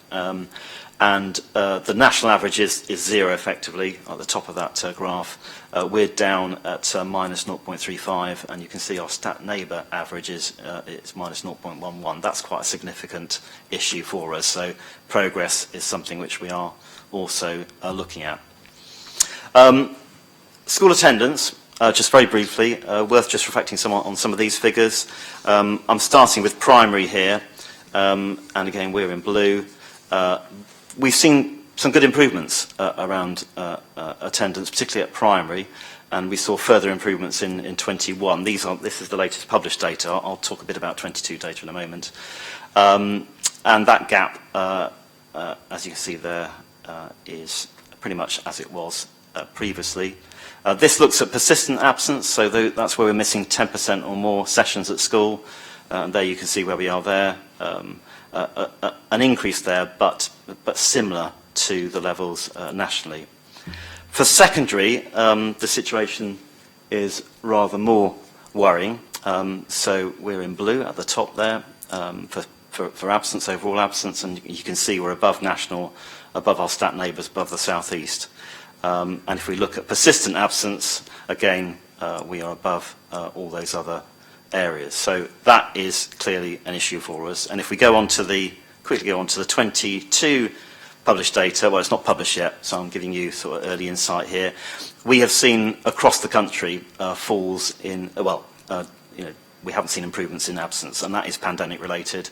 But primary, we're still thereabouts in terms of where we are with national, but secondary, that is of concern because that gap has narrowed, but has widened between ourselves and national. So school attendance, a huge issue for us, and I'll come on to that in a moment. Worth also just reflecting on post-16 participation. We track and monitor the participation of 16 and 17-year-olds across the city. And we have a really good track record on that because there you can see in terms of the unknowns, the percentage of 16 to 18-year-olds that we are not clear about is fairly small compared to many other areas. And then we have the NEET figure, that's those young people who are not in education, employment or training, at 3.8%. We combine that figure with the unknown figure, which gives us a total of 5.28%. And that is above national. It is, though, slightly below our statistical neighbours.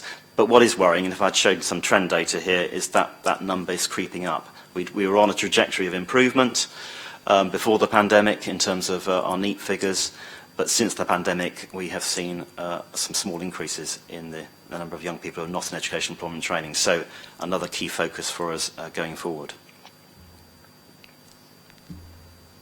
Right, I'm going to give you a few highlights from the strategy. And the first one deals with supporting families in pregnancy and the early years to give children the best start. And the main highlight here, which has come from Anthony Harper, who gave me a brief update, is the work we've been doing around the family hubs and the bid that we submitted to the DFE. And when I put this presentation together, we didn't have the green light for that. We now do have that green light, so that funding has been confirmed. We're one of 75 areas benefiting from this funding. And that will mean an expansion of our family hubs. You know, we have 5 at the moment in Buckland, Milton, Hilsea, Somerstown and Paulsgrove. So an expansion of those services that we offer to families. And there you can just see some highlights in terms of what we'll be doing over the course of the next few years around family hubs. So, you know, really, really important development, and looking forward to seeing that rolled out. The next one is around developing a citywide culture of aspiration and expectation, and there have been a number of things we've been doing there. Aspirations Week, just to mention that was back in January. We've been doing that on an annual basis. Most of our schools embrace Aspirations Week, and it means an opportunity for employers to come into schools to talk about career prospects, future job opportunities, what it means to be whatever they're talking about in terms of the jobs. And that's grown from year to year, and a really important development. Our schools are really bought into that. We've also got the Youth Hub, My Future in Portsmouth, which is funded through DWP, and that is a focus for employment support, careers guidance for young people aged 18 to 25, including specialist support for our care experienced young people, and we're continuing with that. The Careers and Apprenticeship Show, that was something which we relaunched in 2022 as a live event because of the pandemic. We've not had that since 2019. That links with over 800 young people across the city from our secondary schools and around about 40 employers, as well as post-16 providers attending that show. Really important development, that one.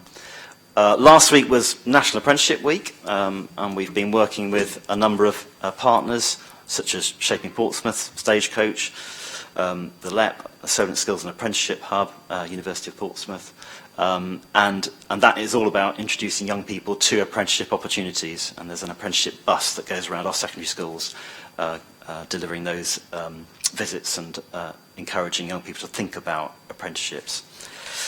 We also have a joint funded post supported by the Council and Solent LEP, which is working with our schools to support their career strategies. And we also have something called Ascend Employability and Enterprise Forum, which is about improving employment opportunities for our young people with SEND, special education needs and disabilities. And part of that has included the development of Southsea Library Cafe, giving young people work experience opportunities there. We're also developing supported internships as well, so lots of work going on around that. And the last area, which is quite significant, is around developing models to promote school attendance and inclusion. And again, I'll just go through a few highlights there. First one is around the deployment of education link coordinators. This is something we set up during the pandemic, so coordinators that worked with all of our schools, tracking and monitoring our most vulnerable children and young people, looking at their attendance and looking at how we can improve the work for them on a multi-agency basis. I should add that we've got a really strong grip on tracking children, and that's not just in terms of their attendance, but it's also on things like reduced timetables. It's also about children who are home educated, or what we call elective home education, and also tracking those children who are severely absent, so below 50%. And we've got really good systems in place, monitoring and tracking those children. Building on the work of the education link coordinators, this year we've been focusing very much on those children who are severely absent, below 50%. We recognise, you know, schools can only do so much, and they're doing an extraordinary amount of work. But for those children below 50%, we know there are significant issues which go way beyond school, and it's a multi-agency approach that we need. So last year we piloted some multi-agency meetings with schools to look at this cohort. That seemed to work well, the schools liked it, and we're continuing with that arrangement for the spring and the summer term, multi-agency meetings taking place each term, looking at those severely absent children, looking to see where we can unblock barriers to make sure they are attending school. Another key strand of our attendance work is around relational practice in schools. This is around high support and high challenge, building relationships with children and young people. And we've been working with a school, Trafalgar School, which is sort of leading this work, who have embedded relational practice within their school. to good effect. They've got good attendance levels there, very low levels of suspensions, or what we used to call fixed term exclusions. In fact, I think pretty much zero now. And we're looking to try and roll that out across the city. In the first wave last year, we had 13 schools actively taking part. We've got another 22 in our second wave, and we've got £500,000 of funding backed by our Schools Forum to support that work. Continuing with developing models of inclusion and supporting school attendance, we are having those, what I call rigorous conversations with those families where we've got attendance issues, particularly around persistent absence. So this is where those children and young people have missed over 10% of school sessions.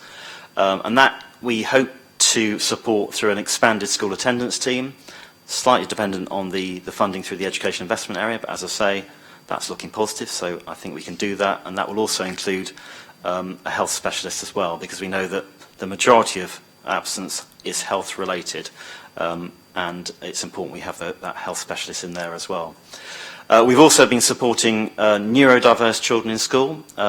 This is very much around, rather than having a diagnosed-led arrangement, it's about needs-led, and we've put in place an ND multidisciplinary team and a profiling tool. Early days, but that is beginning to take effect. We've got our mental health support teams working across the city. That's full coverage across all of our schools, which also works alongside our inclusion outreach service and also the multi-agency behavioural support service, which many of our schools buy into. We've been reviewing our alternative provision, so this is the alternative curriculum for those children and young people that are struggling to access the national curriculum, how we can offer that alternative curriculum to get them back into school, get them back into learning. A lot of that is produced by schools. We also commission more specialist support through the Harbour School and Flying Bull Academy. And of course, there are a range of other providers around the city offering alternative provision, and we're looking at how we can make the most of that system to support that work. School attendance campaign, Miss School, Miss Out. That was something which we launched a few years ago. We had a pause during the pandemic. We're looking to relaunch that, but in a more targeted way, building on previous campaigns and also what early years have been doing in terms of their Go to Grow campaign. And I think finally, just to mention the holiday activities and food programme, HAF, as we often refer to it as, which provides activities and healthy food during the holiday period, so Easter, Christmas, summer. That's been really effective for our vulnerable children, those on free school meals. Yeah, it's been a brilliant development, that supported obviously by government, and we've got a few more years of rolling that out. And I think, oh no, important slide to finish up on, particularly around school attendance, is what we can collectively do to support school attendance. So schools obviously have a big role here, particularly in terms of their early help, support and challenge to families, and our schools are doing everything they can on that, supported also by the consistent use of the revised family support plan. But schools need help, and I talked about those children that are below 50%, for example, in terms of attendance. Schools can only go so far. We need everybody to collectively work on this issue. Children's social care, early help, health, whether it's health visitors, GPs, school nurses, the police, etc. Everybody, putting their effort into this to support school attendance, putting that high support, high challenge into families, making it clear how important school attendance is, because as soon as children start to miss out on school, particularly those who are persistently absent or even below 50%, then their life chances start to diminish as a result of that, and obviously harder then to access post-16 education and training beyond school. So yeah, that's my sort of last message really, and plea to look at that support that we can all provide to support school attendance. And I've probably gone over my time, but I will stop there. Thanks very much, Mike. Any questions, comments? Terry. Yeah, thank you. I mean, look, first of all, I'll go through these in order if I can. So first of all, I welcome the support into pregnant families. I know that the leader of the council mentioned the Troubled Families scheme, a scheme that I think if there was any that could be returned, that would be the most beneficial, because it really is needed. I know there's 300 million from the government in 75 areas. Isle of Wight was one of them. Portsmouth isn't, for their new family hub scheme, but we hope that that's extended. In terms of the school stuff that we've seen today, I mean, Mike mentioned about 6 or 7 years ago, not many schools, not the majority of schools being good or outstanding. I actually think under the previous administration it was 87% when they left in terms of good or outstanding, but that doesn't mean anything if attainment isn't where it needs to be. And certainly in my term, with a slightly different hat on as a councillor, it's just not got any better in terms of attainment. And we've heard strategy after strategy after strategy, but there is no real way of hiding the fact that children in Portsmouth are less likely to attain than if they go to school other places in the country, and that is not a very good picture. It doesn't help when we had things like the pandemic, and we were reassured by academy heads and by head teachers that their teachers weren't going to grade grab. They were going to be very act with integrity when it came to the teacher assessment, and yet we see 2 years after the pandemic, results have dropped straight back down. When retention is an issue within the city, putting pressure on teachers to boost their grades and then not be able to keep up with the bar in later years is quite clearly not a very productive thing to do.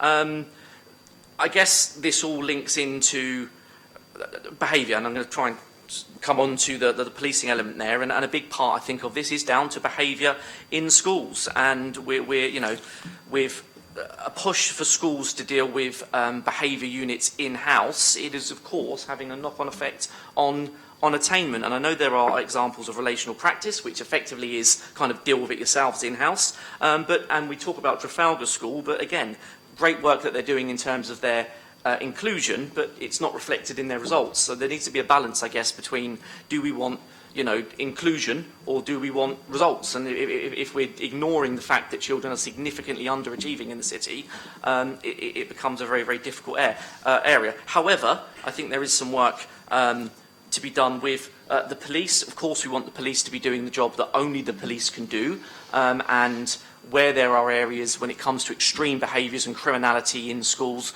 police having access to that building to be able to go in, and more schools are coming forward, certainly to me, and asking for a police presence on site, then of course we need to be able to work with them and ensure that there is an open door policy. Now, don't want to make any assumptions about closed door policies, but from certain agencies, from the police at times, we do hear that not all schools, the vast majority do, not all schools welcome that presence in because they're worried about reputational damage and various other things. So we've got to make sure that is accessible there. I don't want to overplay that one because I know it's contentious, but you know, the agencies and the police do still tell me that they struggle to get hold of people, and it's not a two-way street. In terms of the mental health support, absolutely. We wrote to, I think we did, Chair, write to the ICB to ask them to prioritise CAMS and young people's mental health.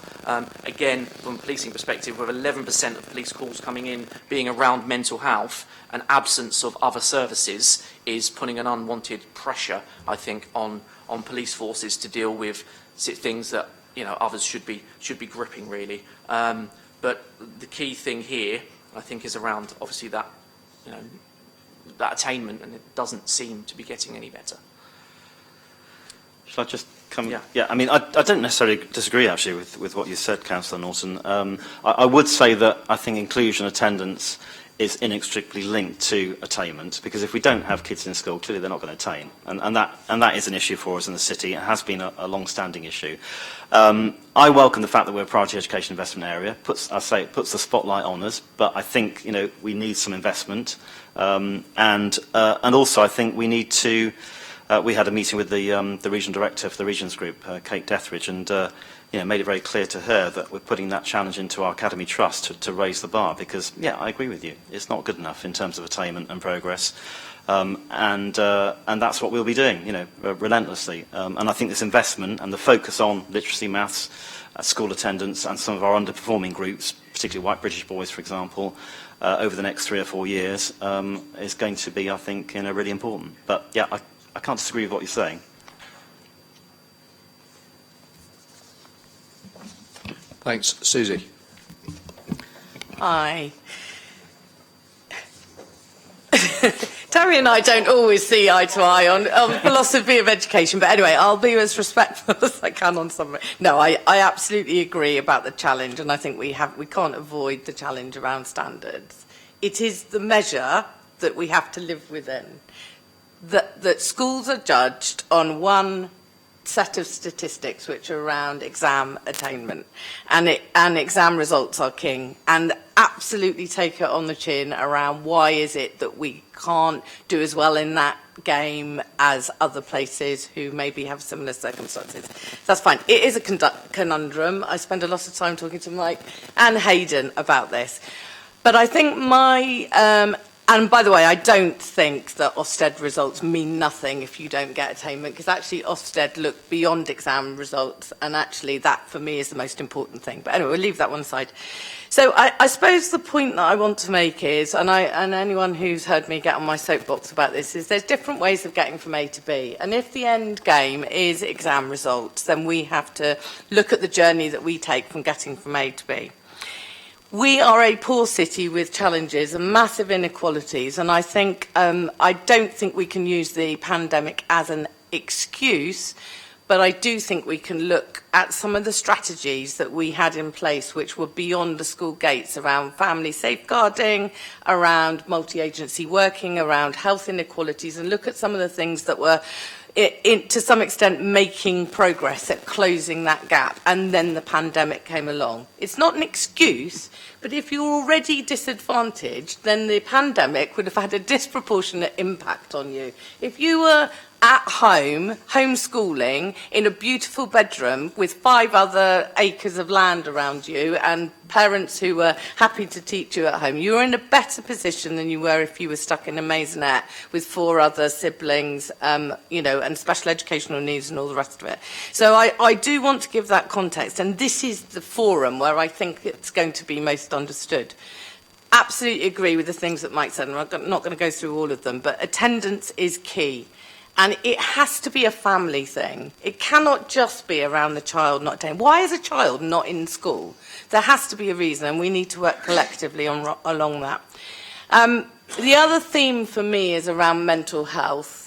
And there's all sorts of conversation we could have about unpacking the semantics of it, the diagnosis of it, and all the rest of it. But the fact of the matter is, it's a vehicle through which we can access supporting help for families. And I think that's something that this board can take forward. The aspiration stuff is really important. I think this is where we're going to do a breakthrough on this. And we started this a few years ago by actually having a conversation around how can we lift our kids' ambitions above the horizons of Portsmouth? How can we get them to believe that they can do things? Because we know that when children believe things, they will, when you believe you can do something, you're halfway there. And I've often used a phrase that I think Portsmouth as a city has a low self-esteem.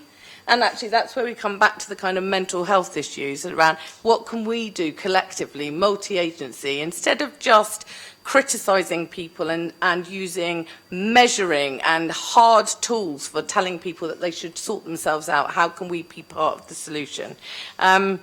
Just as a little example, putting this together, Trafalgar School, who have led on relational practice, and I'm sorry, I do think that that is a really good example, from a school that had a high level of exclusions to having none. They've got to be doing something. Now, they're either shoving these children under the carpet or they're having some success. The fact that schools across the city are welcoming a new approach is really positive. And they were a school that stepped up, saw the Live Well events that we've been doing across the city, which are all, of course, multi-agency, and said, can we combine that with a parents' evening? And I went along to one last week and actually saw those parents engaging with other services. So I get the league table thing, and I get that we have to do our best for our children to be successful within the national system. I get that.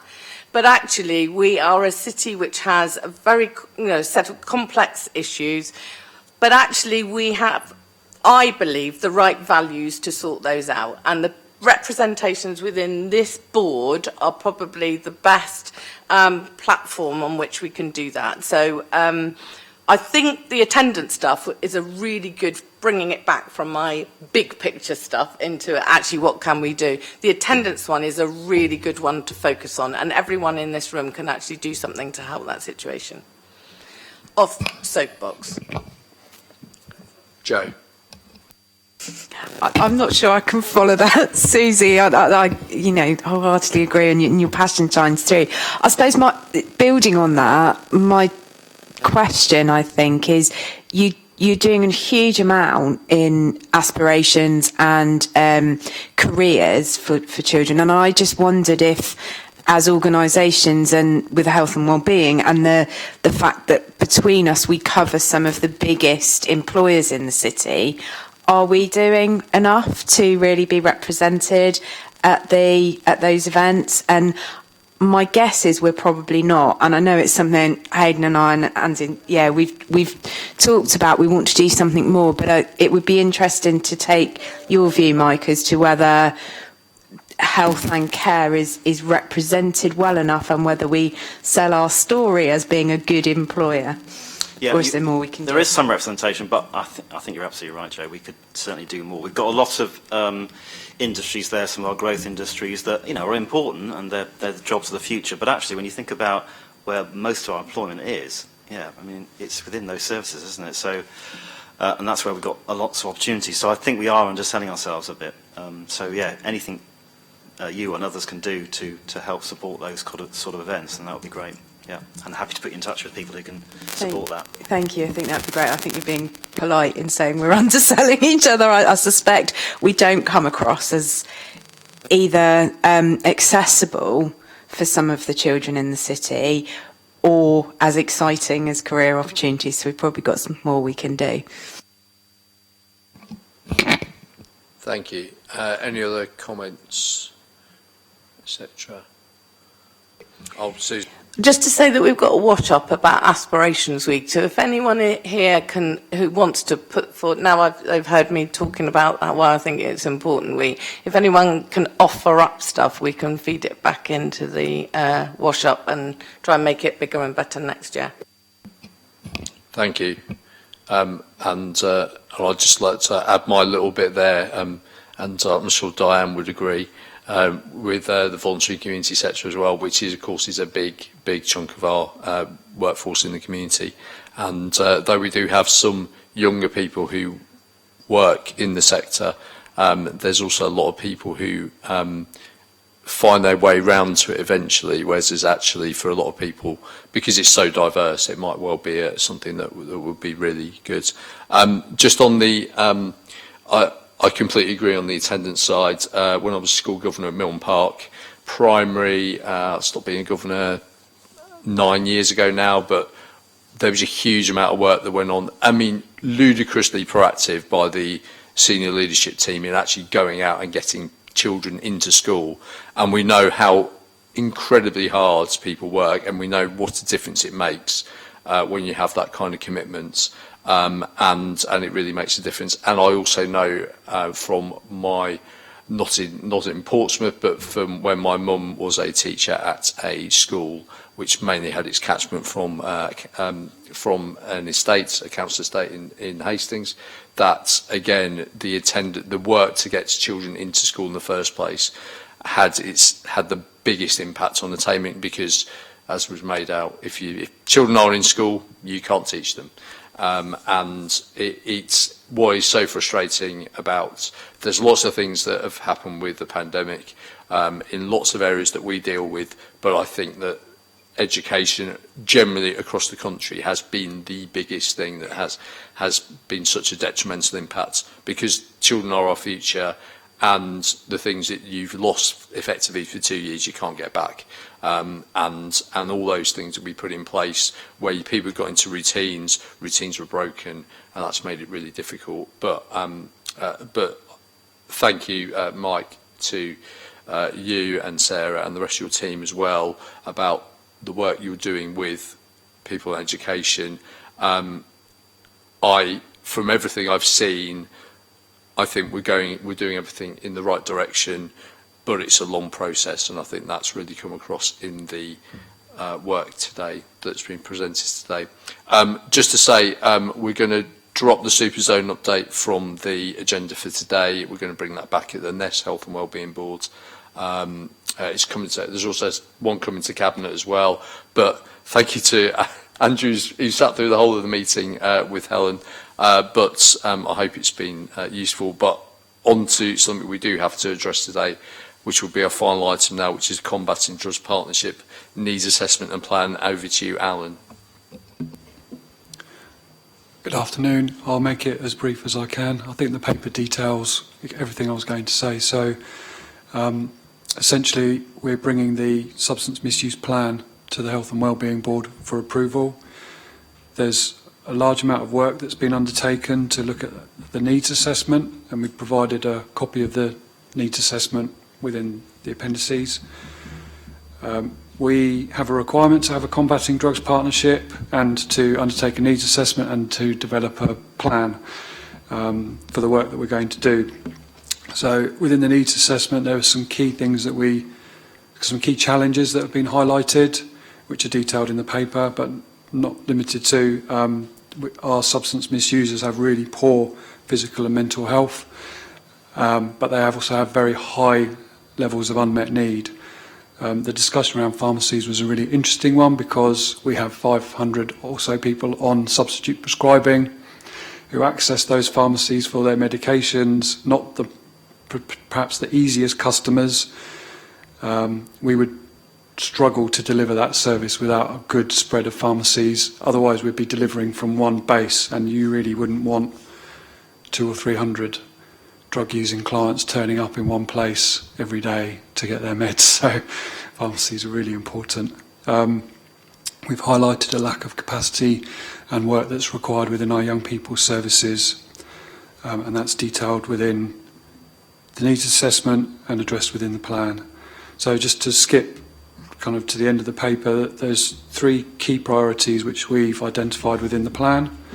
So disrupting local drug supply chains and drug-related crime, improving the quality, capacity and outcomes of our adult drug and alcohol treatment services, and reducing the harm caused to young people by drugs and alcohol.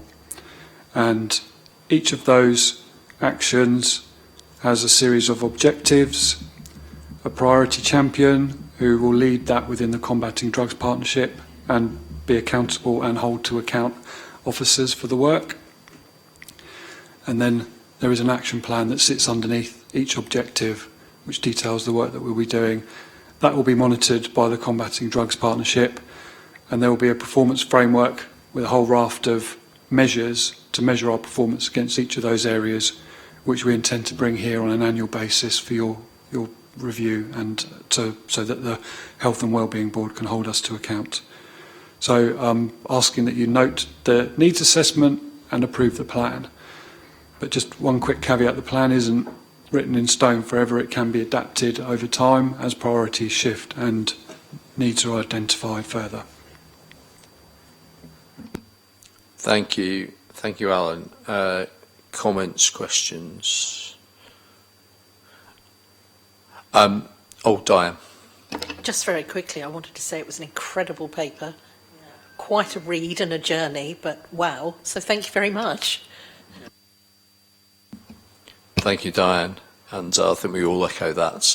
And just to confirm, obviously, the Combating Drugs Partnership is a statutory organisation that exists as a sub-board of the Health and Wellbeing Board. So it comes here. And as Alan said, obviously that plan will be under review by that partnership on an ongoing basis. And obviously that will be a feed in and feed out from this board as we go forwards. But obviously that includes a wide range of partners within that, and so that will continue. So is everyone happy with those recommendations then, as stated? So we note the substance misuse needs assessment, and we approve the substance misuse plan for Portsmouth 2023 to 2026. Brilliant. Thank you everyone so much. I know we've run slightly over, but really appreciate all of your time and input today. So thank you very much.